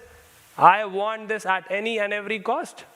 So just like a mind is sometimes very obstinate, Arjuna is saying similarly, this mind also, it's very strong, it's very powerful. It is very tough to convince the mind against something. And Arjuna, because he was a great warrior, he had mystic powers, so he's saying, Krishna, Vayur iva sudushkaram. I can even control the wind. For me, to take charge of the wind, the direction of the wind, it is not so tough. I can control the wind. But for me to control this mind, that is very tough. How many of us can control the wind here? Nobody. It is not taught in school. It's not taught in your universities. No, right? Because it's not an easy thing. It's not a trait that is taught to us. But Arjuna, he knew this art of controlling the wind.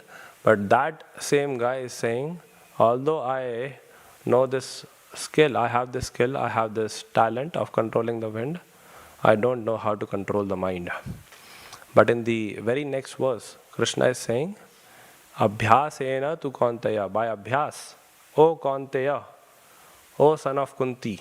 Who was the son of Kunti? Arjun. How many sons did Kunti have? 5, right? So, somebody said 6. And that is also, I think, correct, because Karna is also the 6th one. Yes. So, O son of Kunti, O Arjuna, by abhyas, by practice, it is very much possible. And yes, the next, so in this verse, Krishna is telling what we need to practice. Krishna is saying, Yato yato nischalati manas chanchalam asthiram tatas tato niyam yaitad. How you can control the mind? By regulating. And atmanyeva vasham nayet. And if you do so, if you bring about some regulation, if you try to discipline the mind, then by that method, by that procedure, it can be guided, it can be controlled. So, if the mind is wandering, we don't need to be frustrated about it. We don't need to have any guilt. Spirituality is not about taking charge of the mind. Spirituality is about redirecting the mind. Krishna consciousness means giving a higher taste to the mind. When the mind is full of ideas and thoughts and desires, it's not that we need to kill all those desires. We are not here to become desireless. We are here to become desire aligned. We have to align ourselves with the desires of Krishna, with the desires of the Lord. Spirituality is not about desirelessness. It is about desire purification. It is about redirecting the desires. We don't have to kill the desires. We have to spiritualize them. And if we don't do it, then we'll be frustrated. We'll be miserable. We'll be fried out. For example, this guy, Hiranyakashipu. How many of you have heard of Hiranyakashipu? Hiranyakashipu was the father of Prahlad. And he was a demon. But he was so powerful, so absolutely powerful, that Prahlad Maharaj says in the 7th canto of Srimad Bhagavatam, Drishta maya divi vibho khiladhishne apanam ayushriyo vibhava ichhati yanjanoyam yesmat pitu kupita hasa vijrimbhita bhru visfurjitena lulita satute nirastaha. Prahlad Maharaj is saying, my father had every possible luxury that a human being can possess. Drishta maya. Drishti means eyes, maya means mine. With my own eyes, I have seen this. In my very own house, my father possessed all those things that any ordinary human being aspires for. What all he had? Ayu Shriya Vibhava Ichhati Yanjanoyam. He had Ayu, he had Shri, he had Vaibhav. Ayu means long duration of life. Shri means opulence. Vaibhav means influence. Hiranyakashipu had all these things. Hiranyakashipu's influence extended not only to his house. His influence extended not only to his city. His influence extended not only to his planet. his influence extended all over the universe. The 4th chapter of the 7th canto is entitled Hiranyakashipu Terrorizes the Universe. It is said that Hiranyakashipu did not have any radiators or air conditioners in his house. Why? Because the sun god was his servant.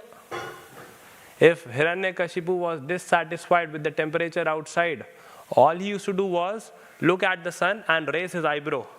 And when this used to happen, the sun god, Surya Dev, he used to start trembling out of fear.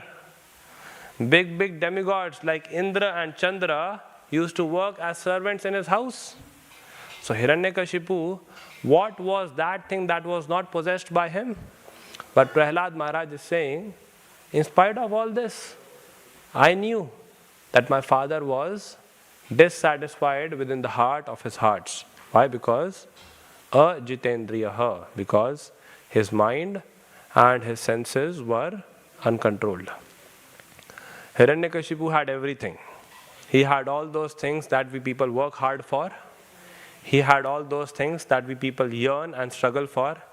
What all things do we yearn and struggle for? We want big car, we want big house, we want a big bank balance, we want a good partner or a wife or husband, right?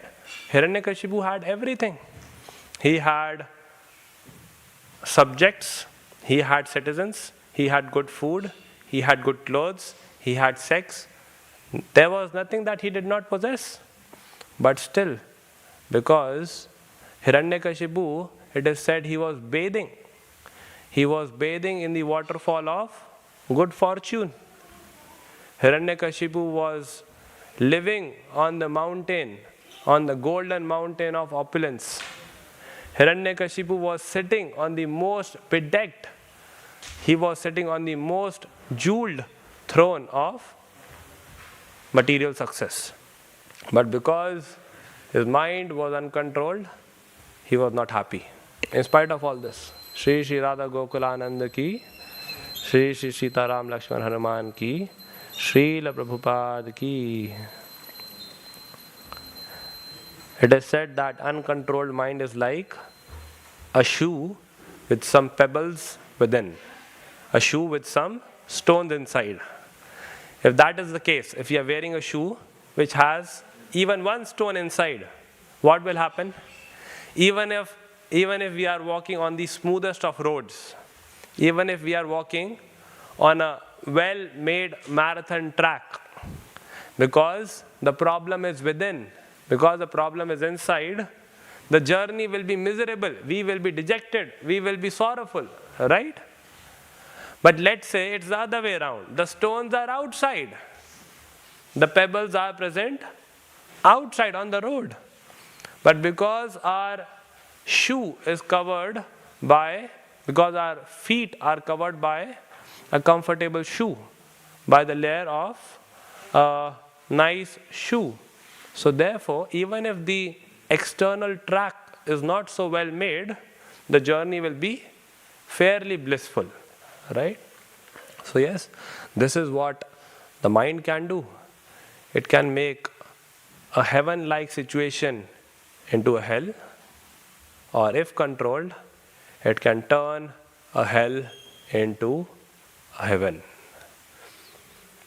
There's a reason why Krishna says in the Bhagavad Gita, Bandhur atma atmanastasya yenatmaivatmana jitah anatmanastu shatrutve varte tatmaiva shatruvat.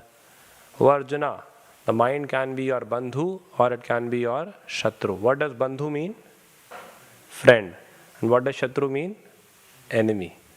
So, the mind can be an enemy or it can be a friend. Ladies and gentlemen, the choice is ours, right? So, for the mind to wander, that is not a surprising behavior, it is very much expected. But what we need to do is, we need to notice that wandering of the mind and bring it back. It's just like training a child. If a child needs to be trained, we cannot beat the child all the time, right? It needs to be guided with good parenting, right? It's just like training the mind is like training a muscle. When we repeat a certain thing again and again, over and over again, what will happen? The strength in the muscles will develop, right? So this is exactly what this verse is saying. Krishna is saying, if the mind is running away, bring it back. Don't be surprised, don't be dejected, don't be frustrated, don't get worried.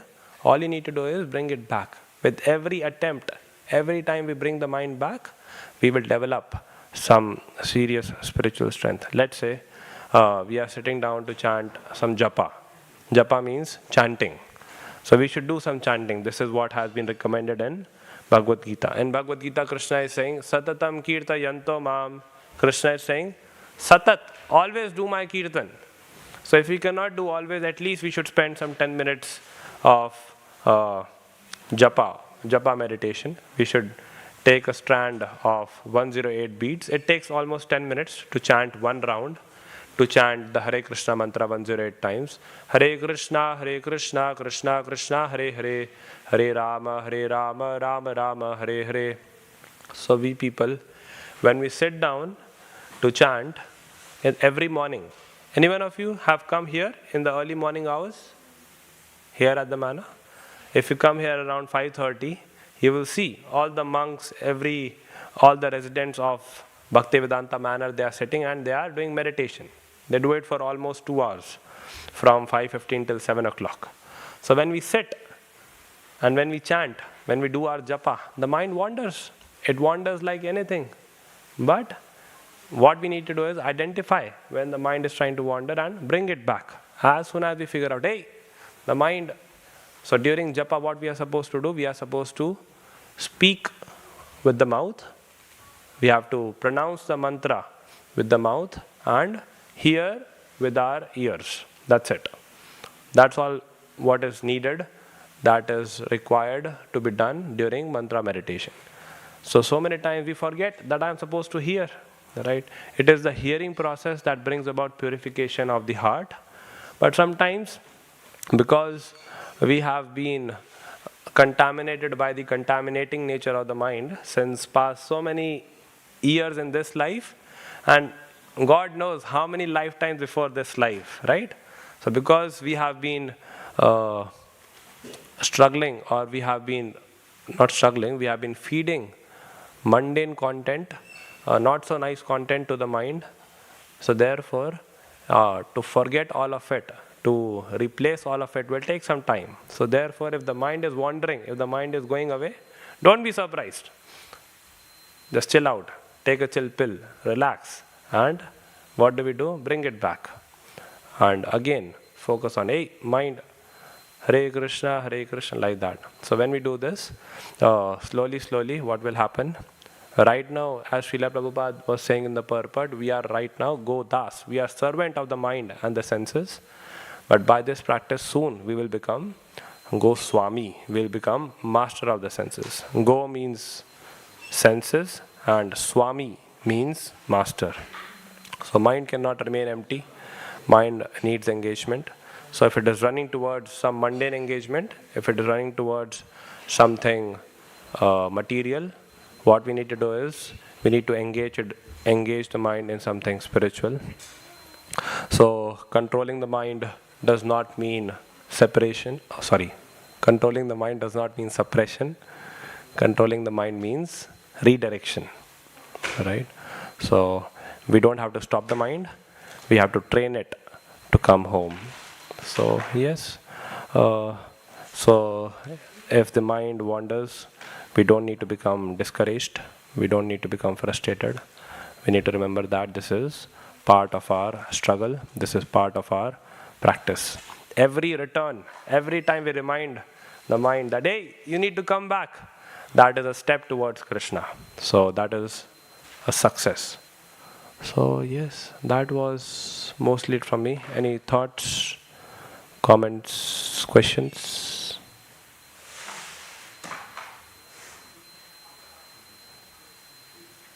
All right. If there are no questions, then we can stop here.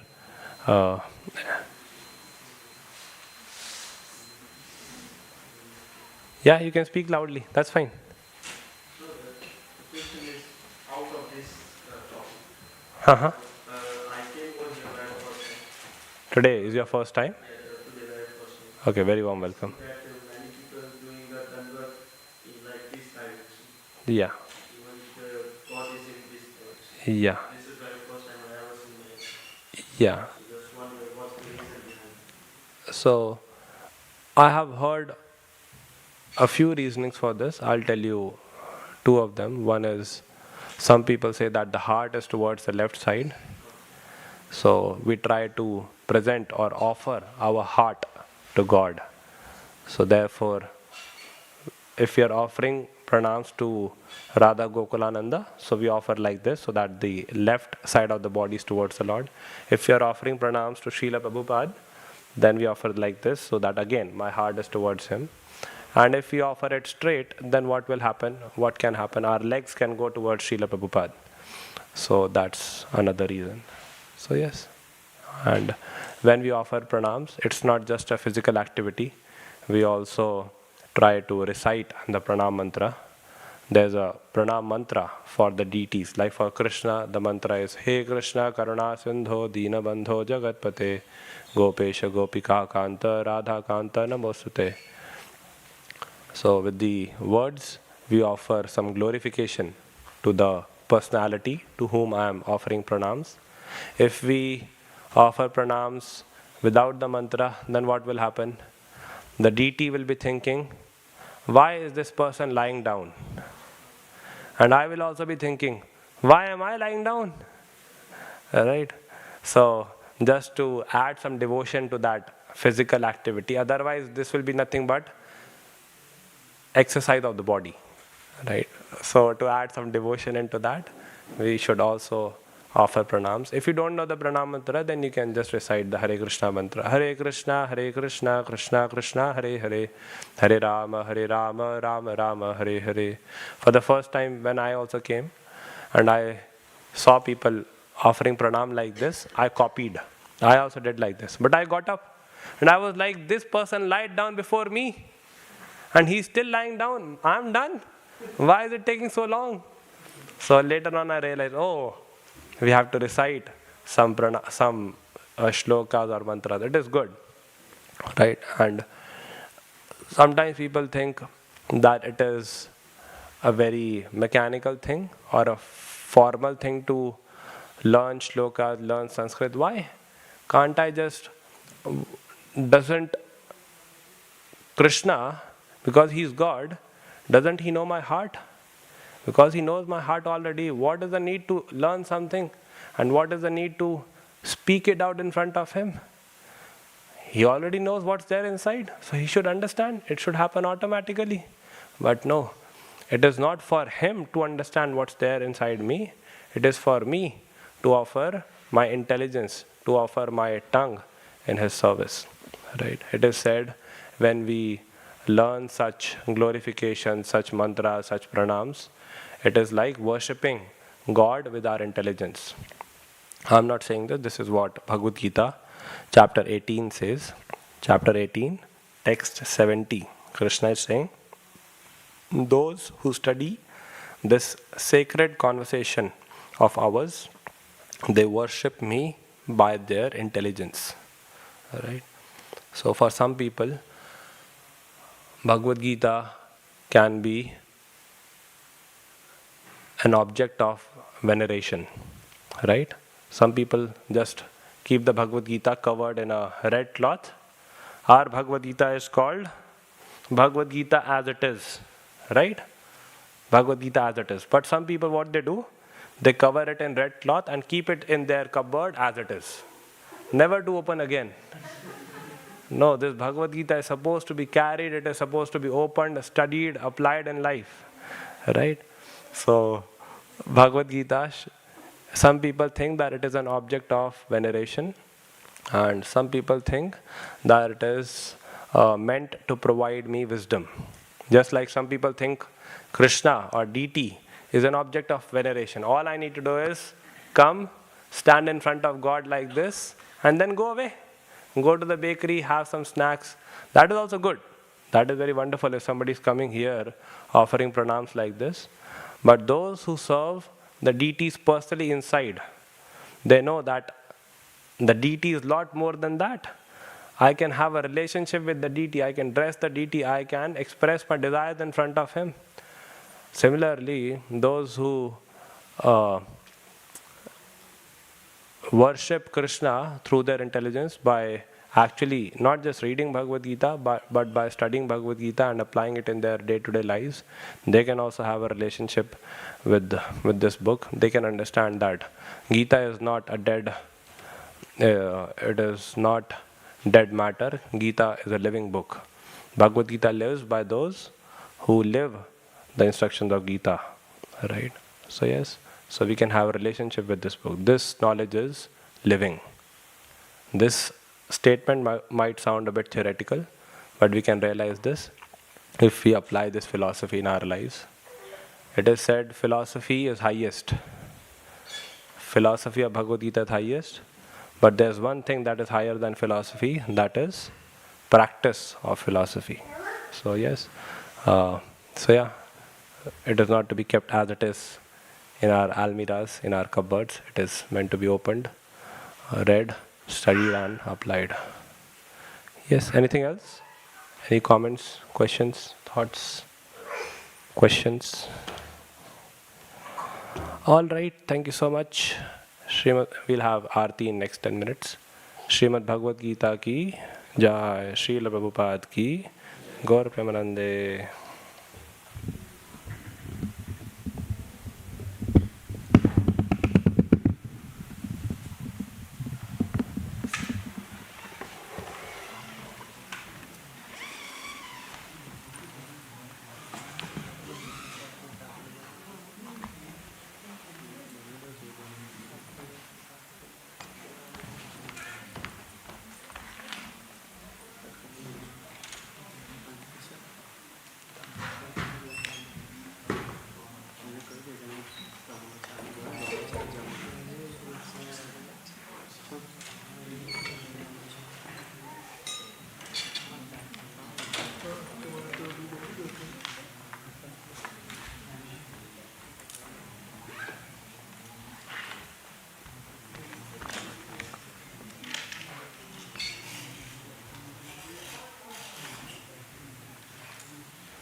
Vandeham Sri Guru Sri Juta Padakamalam Sri Guru Vaishnavangscha Sri Rupam Sagrajatam Sagana Raghunathannitam Tang Sajivam Sadvaitam Savadhutam Parijana Sahitam Krishna Chaitanya Devam Sri Radha Krishna Padam Sagana Lalita Sri Vishakhantam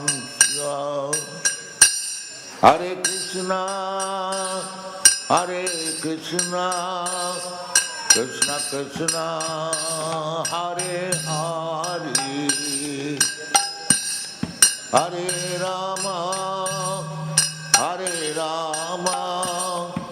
Rama Rama Hare Hare Hare Krishna Krishna Krishna Hare Hare Hare Rama Rama Rama Hare Hare Hare Krishna Krishna Krishna Hare Hare Hare Rama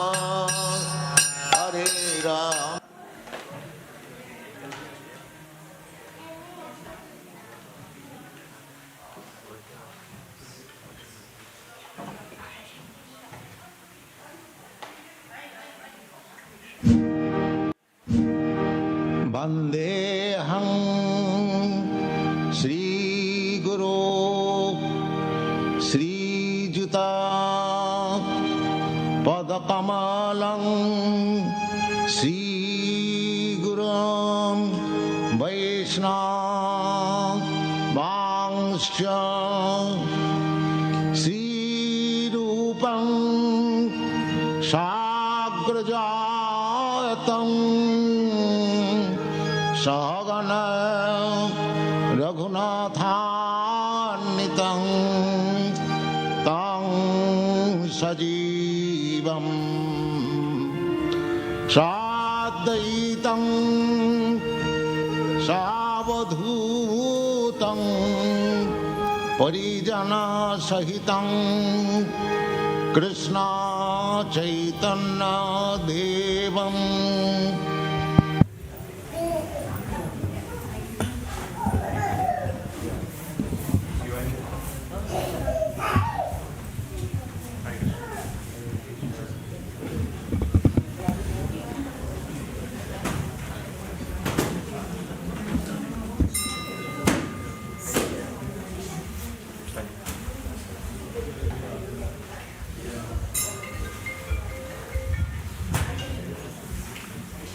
Hare Krishna. So if everyone could stand up in preparation for the Aarti.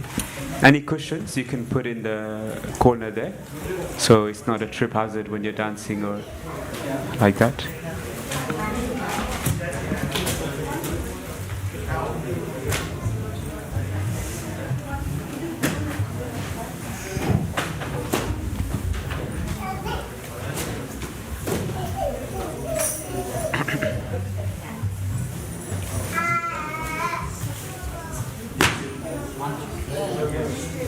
Yeah, I don't know where they've gone.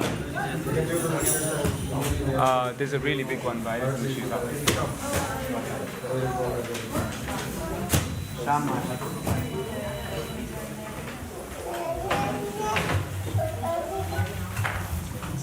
Can you say Happy New Year to all the Nepalese people? Happy New Year to all you Nepalese devotees out there. Please let's keep a tiny corridor running through the center of the temple room so that Srila Prabhupada's view of the deities is not impeded. Small corridor. I know it gets filled up because people don't know.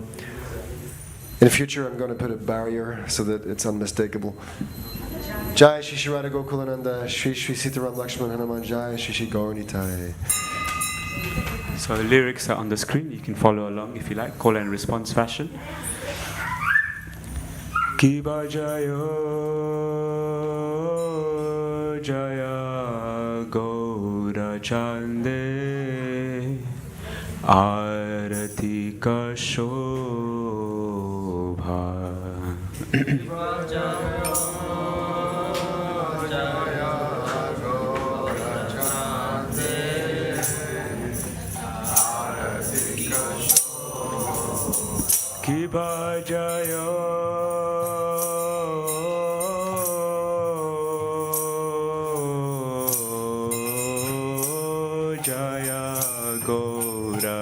Chande Arati Ka Shobha.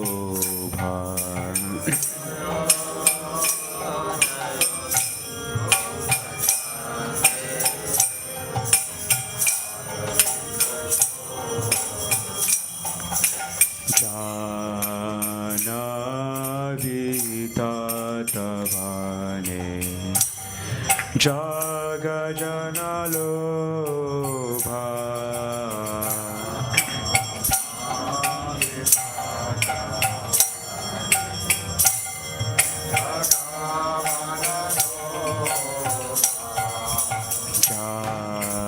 Jana Vita Tavane Jagamana Lobha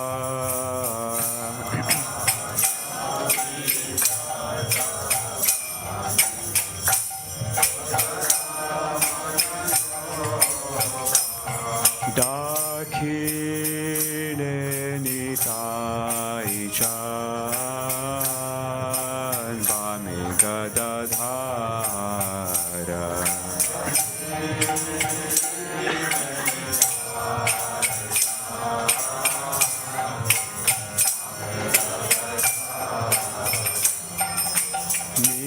Nikate Advaita Shrini Vasa Chatradhara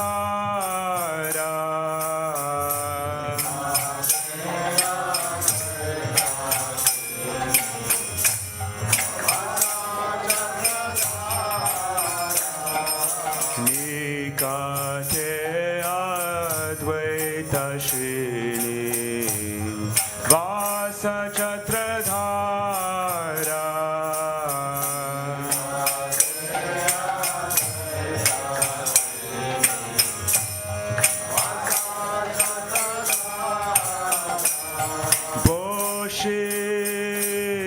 আছে গৌরচান রত্ন সিংহাসনে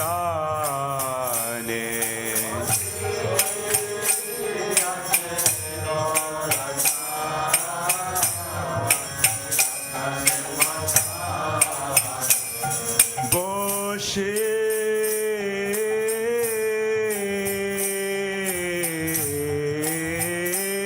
আছে গৌরচান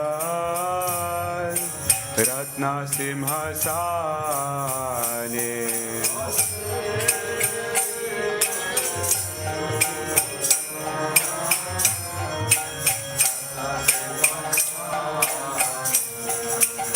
आरती करे ना ब्रह्मा आदि देवगाने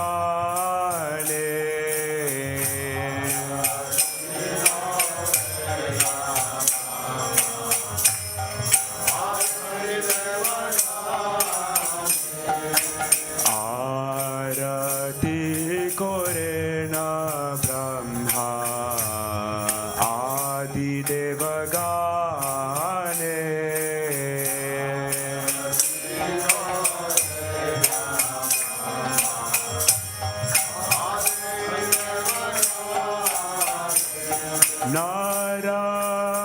नाराहरि आदि कोरि चामर धुलाया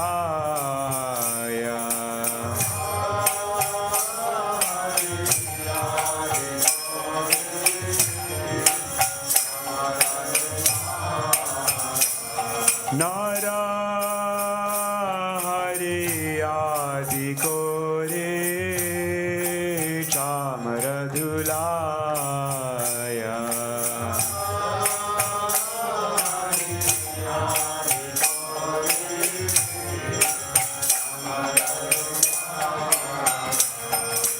संजय मुकुंद वासु घोषाधिगाया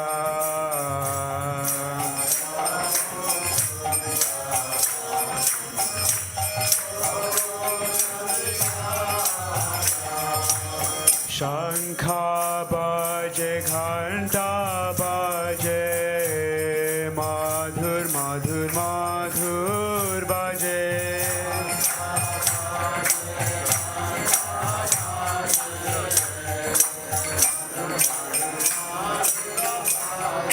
शंखा बजे घंटा बजे बजे करताला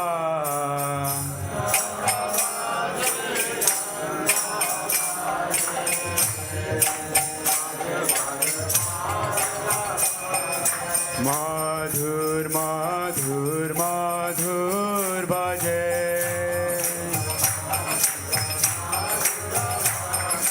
माधुर माधुर माधुर बजे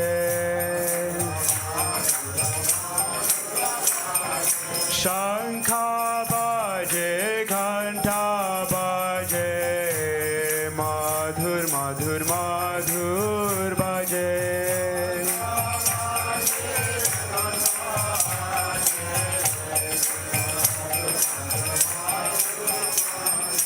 माधुर माधुर माधुर बाजे माधुर बाजे बाजे करता शंखा बाजे घंटा बाजे बाजे बाजे कारताला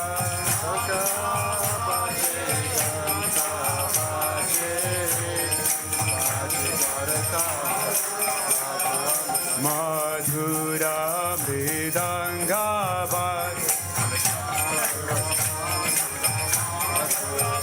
निताय गौरा हरि बोल हरि बोल हरि बोल निताय गौरा हरि बोल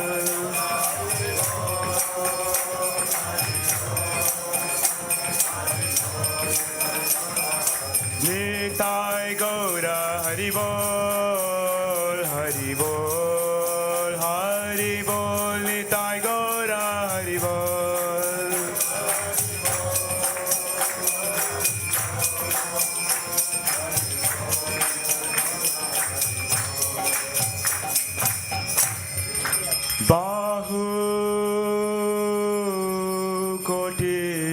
Chandrajini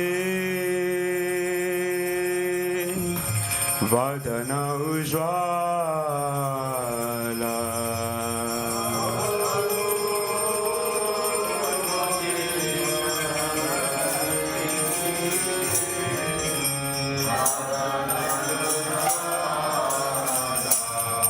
Bahu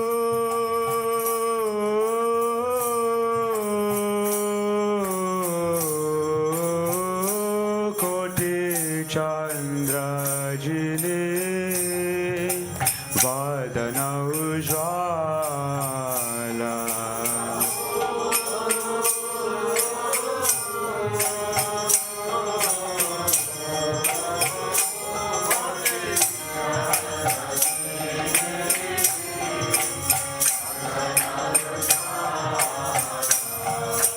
Kala deshe banamala kore jhalamala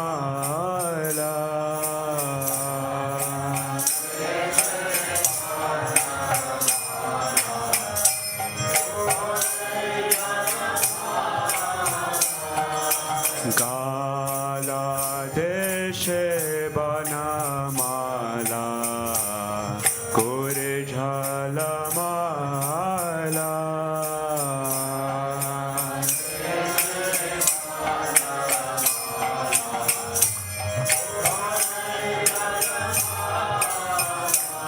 Shiva Shuka Narada Preme Gada Gada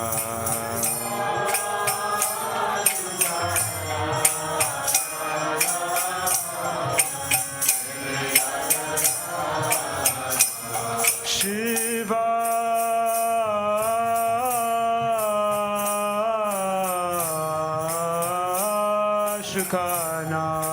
Shukanarada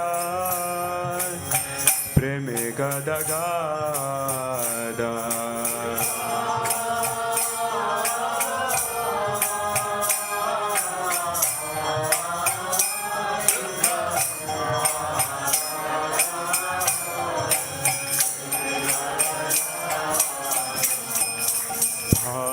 Bhakti Vinoda Dekhe Gaurada Sampada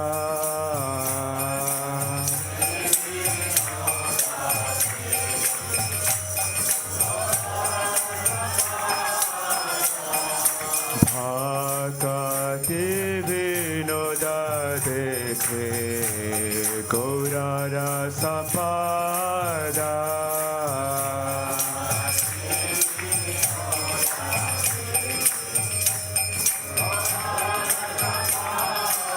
Kiba Jaya Jaya Gaura Chande Arati Ka Shobha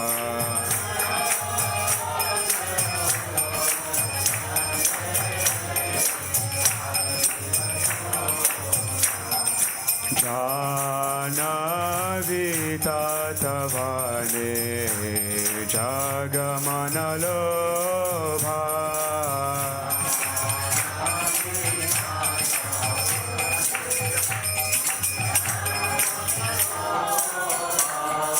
Gaurange Arati Ka Shobha Jaga Janamana Lobha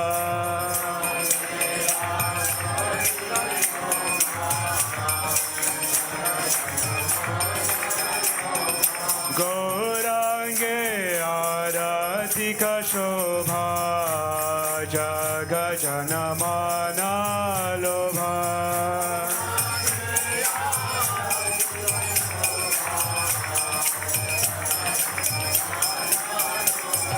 Jaga Janamana Lobha Jaga Janamana Lobha Nitai Gaura Hari Bol Hari Bol Hari Bol Nitai Gaura Hari Bol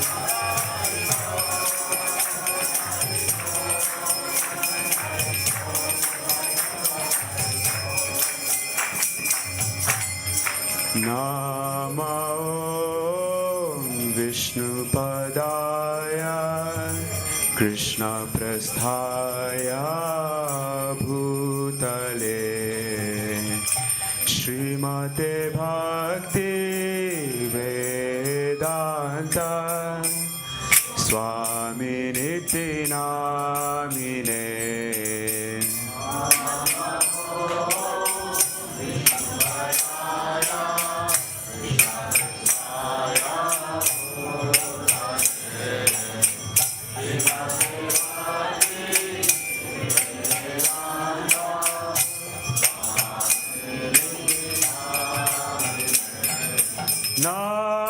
Namaste Saraswate Deve Gauravani Pracharine Nirvishesha Shunyavadi Paschatya Deshatarine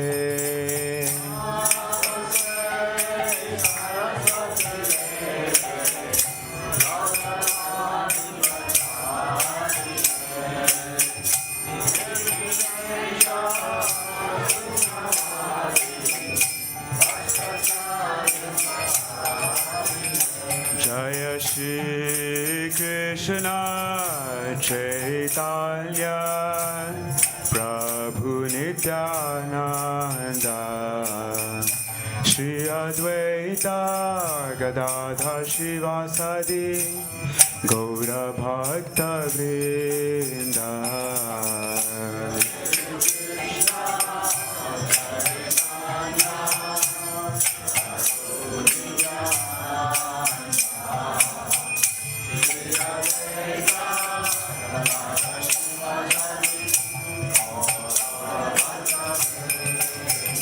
Jaya Shri Krishna Chaitanya Prabhu Nityananda Shri Advaita Gadadhara Shivasadi Gaura Bhakta Vrinda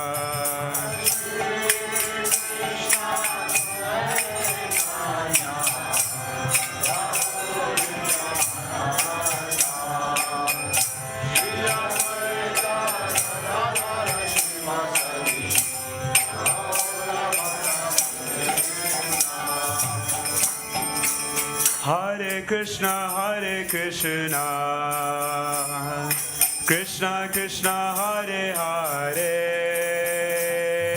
Hare Rama, Rama Rama, Hare Hare. Everyone.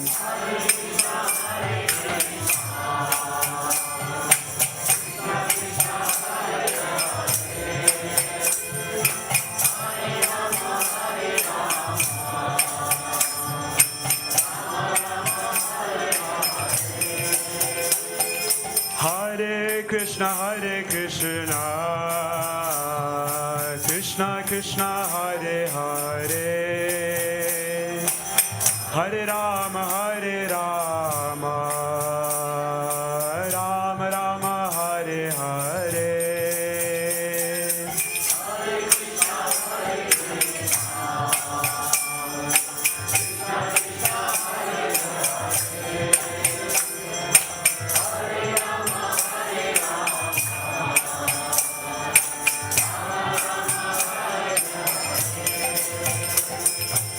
Hare Krishna, Krishna Krishna, Hare Hare, Hare Rama, Rama Rama, Hare Hare.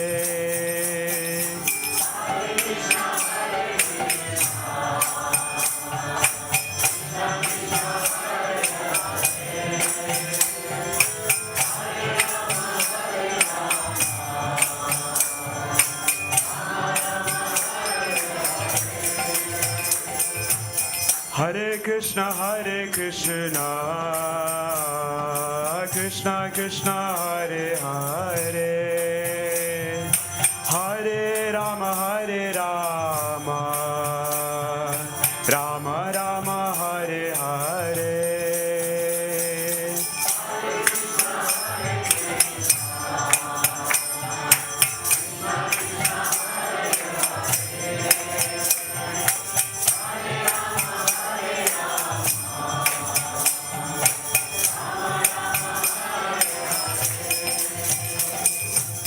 Hare Krishna, Krishna Krishna, Hare Hare, Hare Rama, Rama Rama, Hare Hare.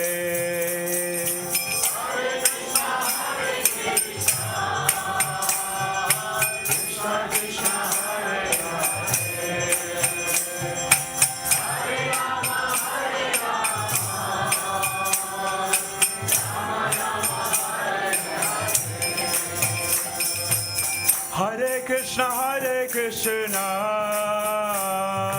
Krishna Krishna, Hare Hare, Hare Rama, Rama Rama, Hare Hare.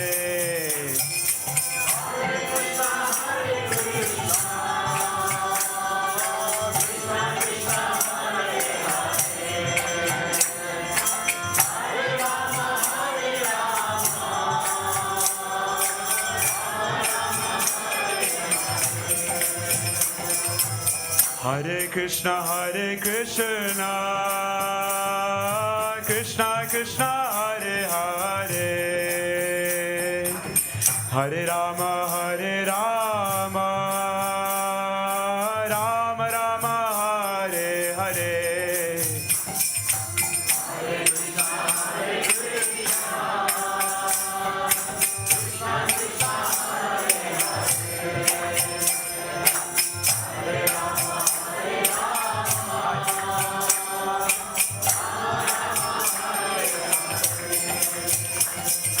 Hare Krishna, Krishna Krishna, Hare Hare,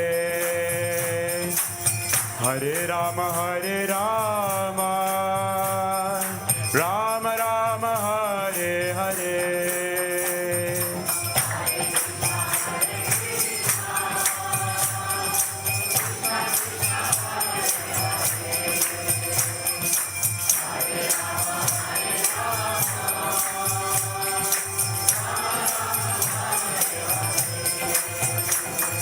Hare Krishna,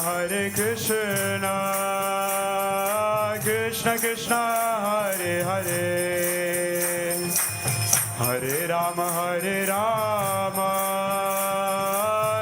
Rama, Hare Hare.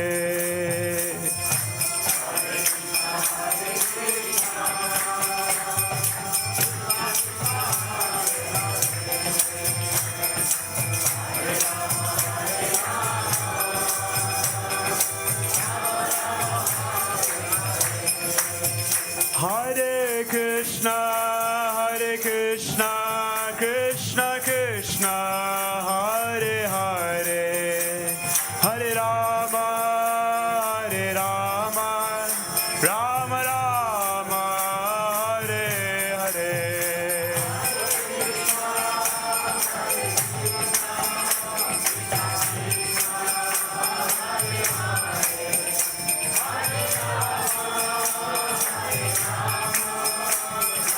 Hare Krishna,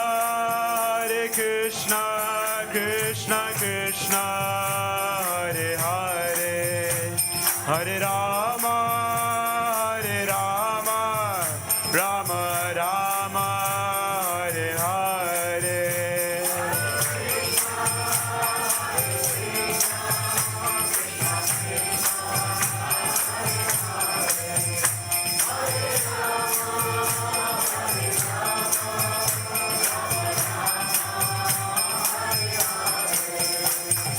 Hare Krishna, Krishna Krishna, Hare Hare, Hare Rama, Rama Rama, Hare Hare.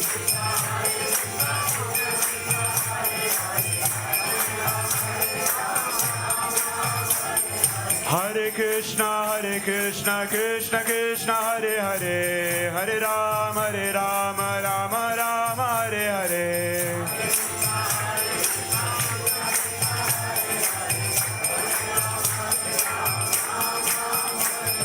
Hare Krishna, Krishna Krishna Krishna Hare Hare Hare Ram Ram Ram Hare Hare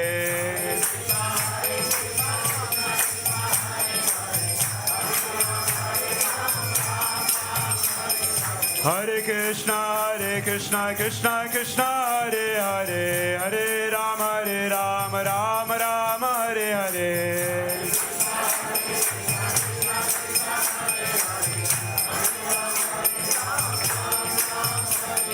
Hare Krishna Krishna Krishna Hare Hare Hare Ram Ram Ram Hare Hare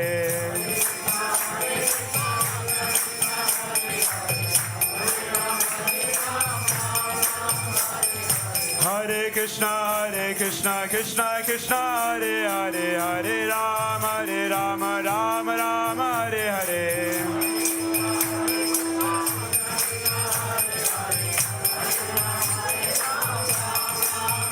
Jaya Radha Gokulananda Radha Gokulananda Shri Radhe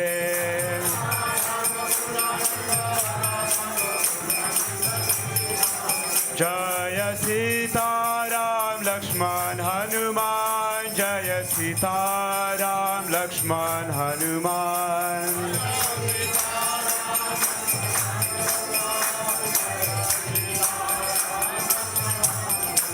Jaya Gaura Nitai Jaya Gaura Nitai Jaya Gaura Nitai Jaya Gaura Nitai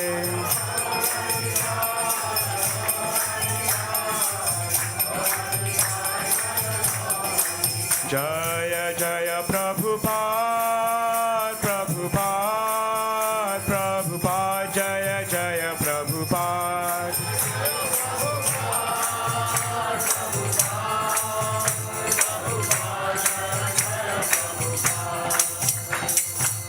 Shri Shri Radha Gokulananda ki Sitaram Lakshman Hanuman Shri Shri Gaur Nitai ki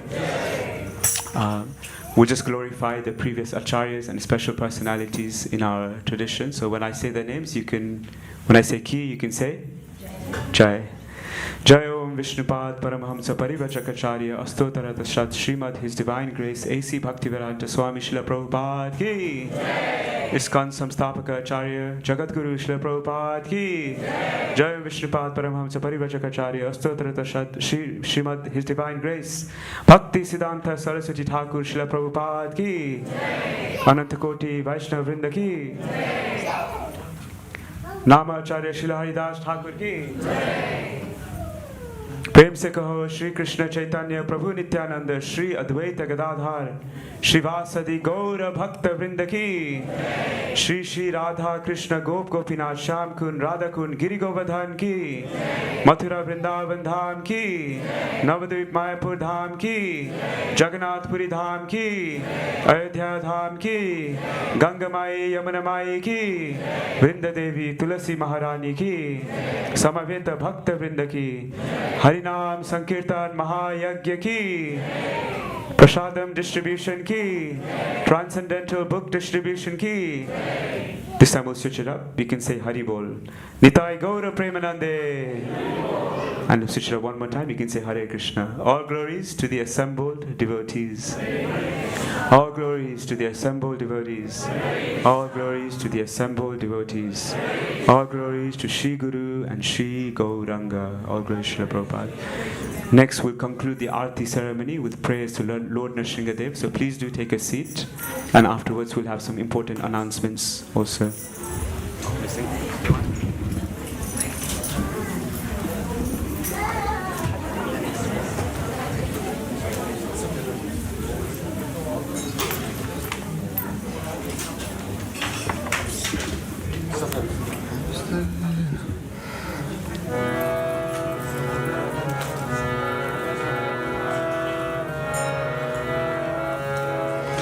Namaste Narasimhaya.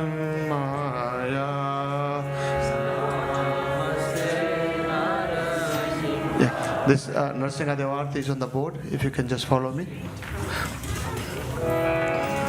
Namaste Narasimhaya.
nashimo parato nashimo to nashimo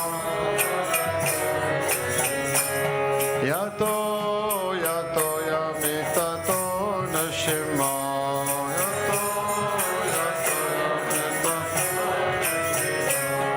yato yato yamitato nashimo yato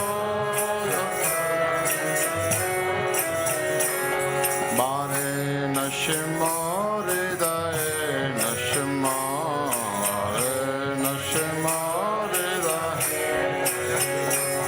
Mare nashimo hridaye nashimo Mare nashimo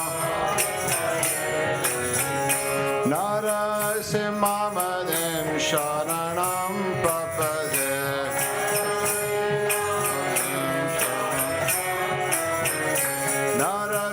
Narasimhamadim sharanam prapade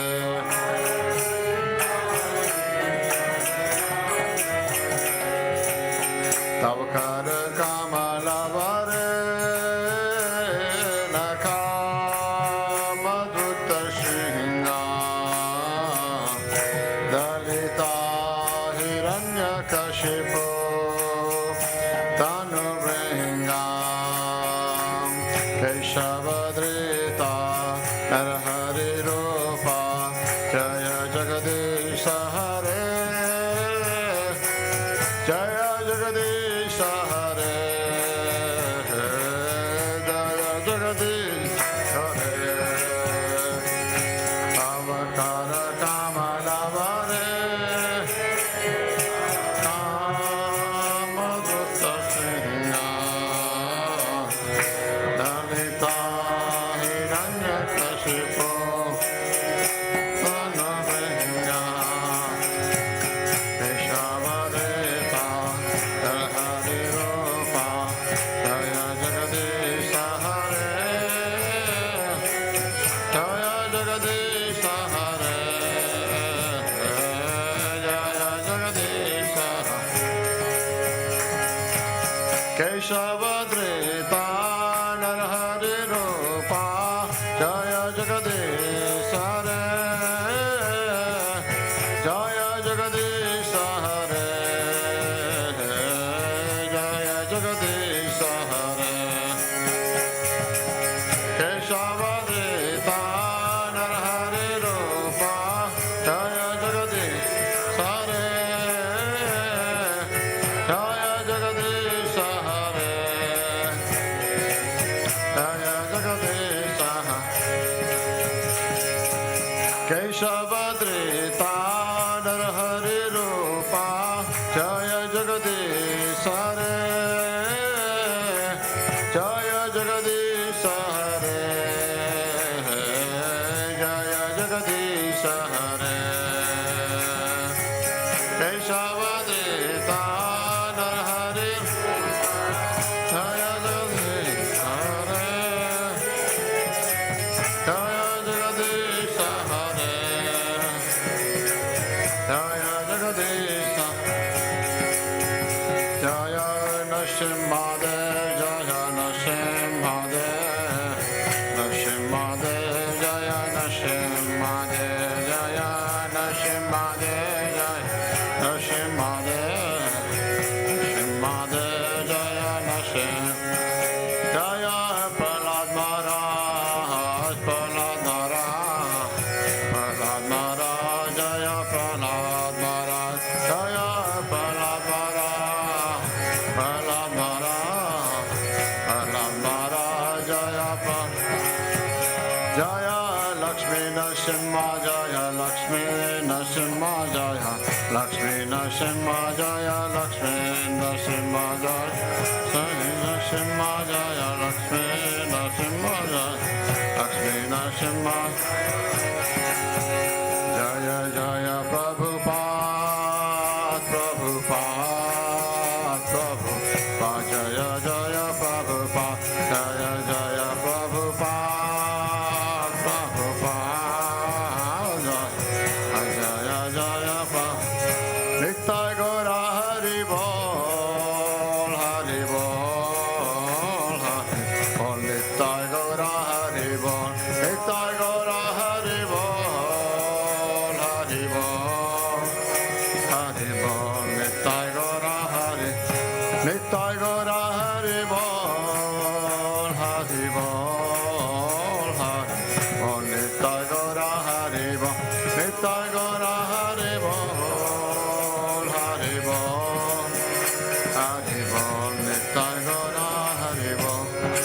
Narasimhadeva भगवान की जय, श्री प्रहलाद महाराज की जय, जगत गुरु श्रील प्रभुपाद की जय, निताय गौर प्रेमानंद हरि हरि बोल।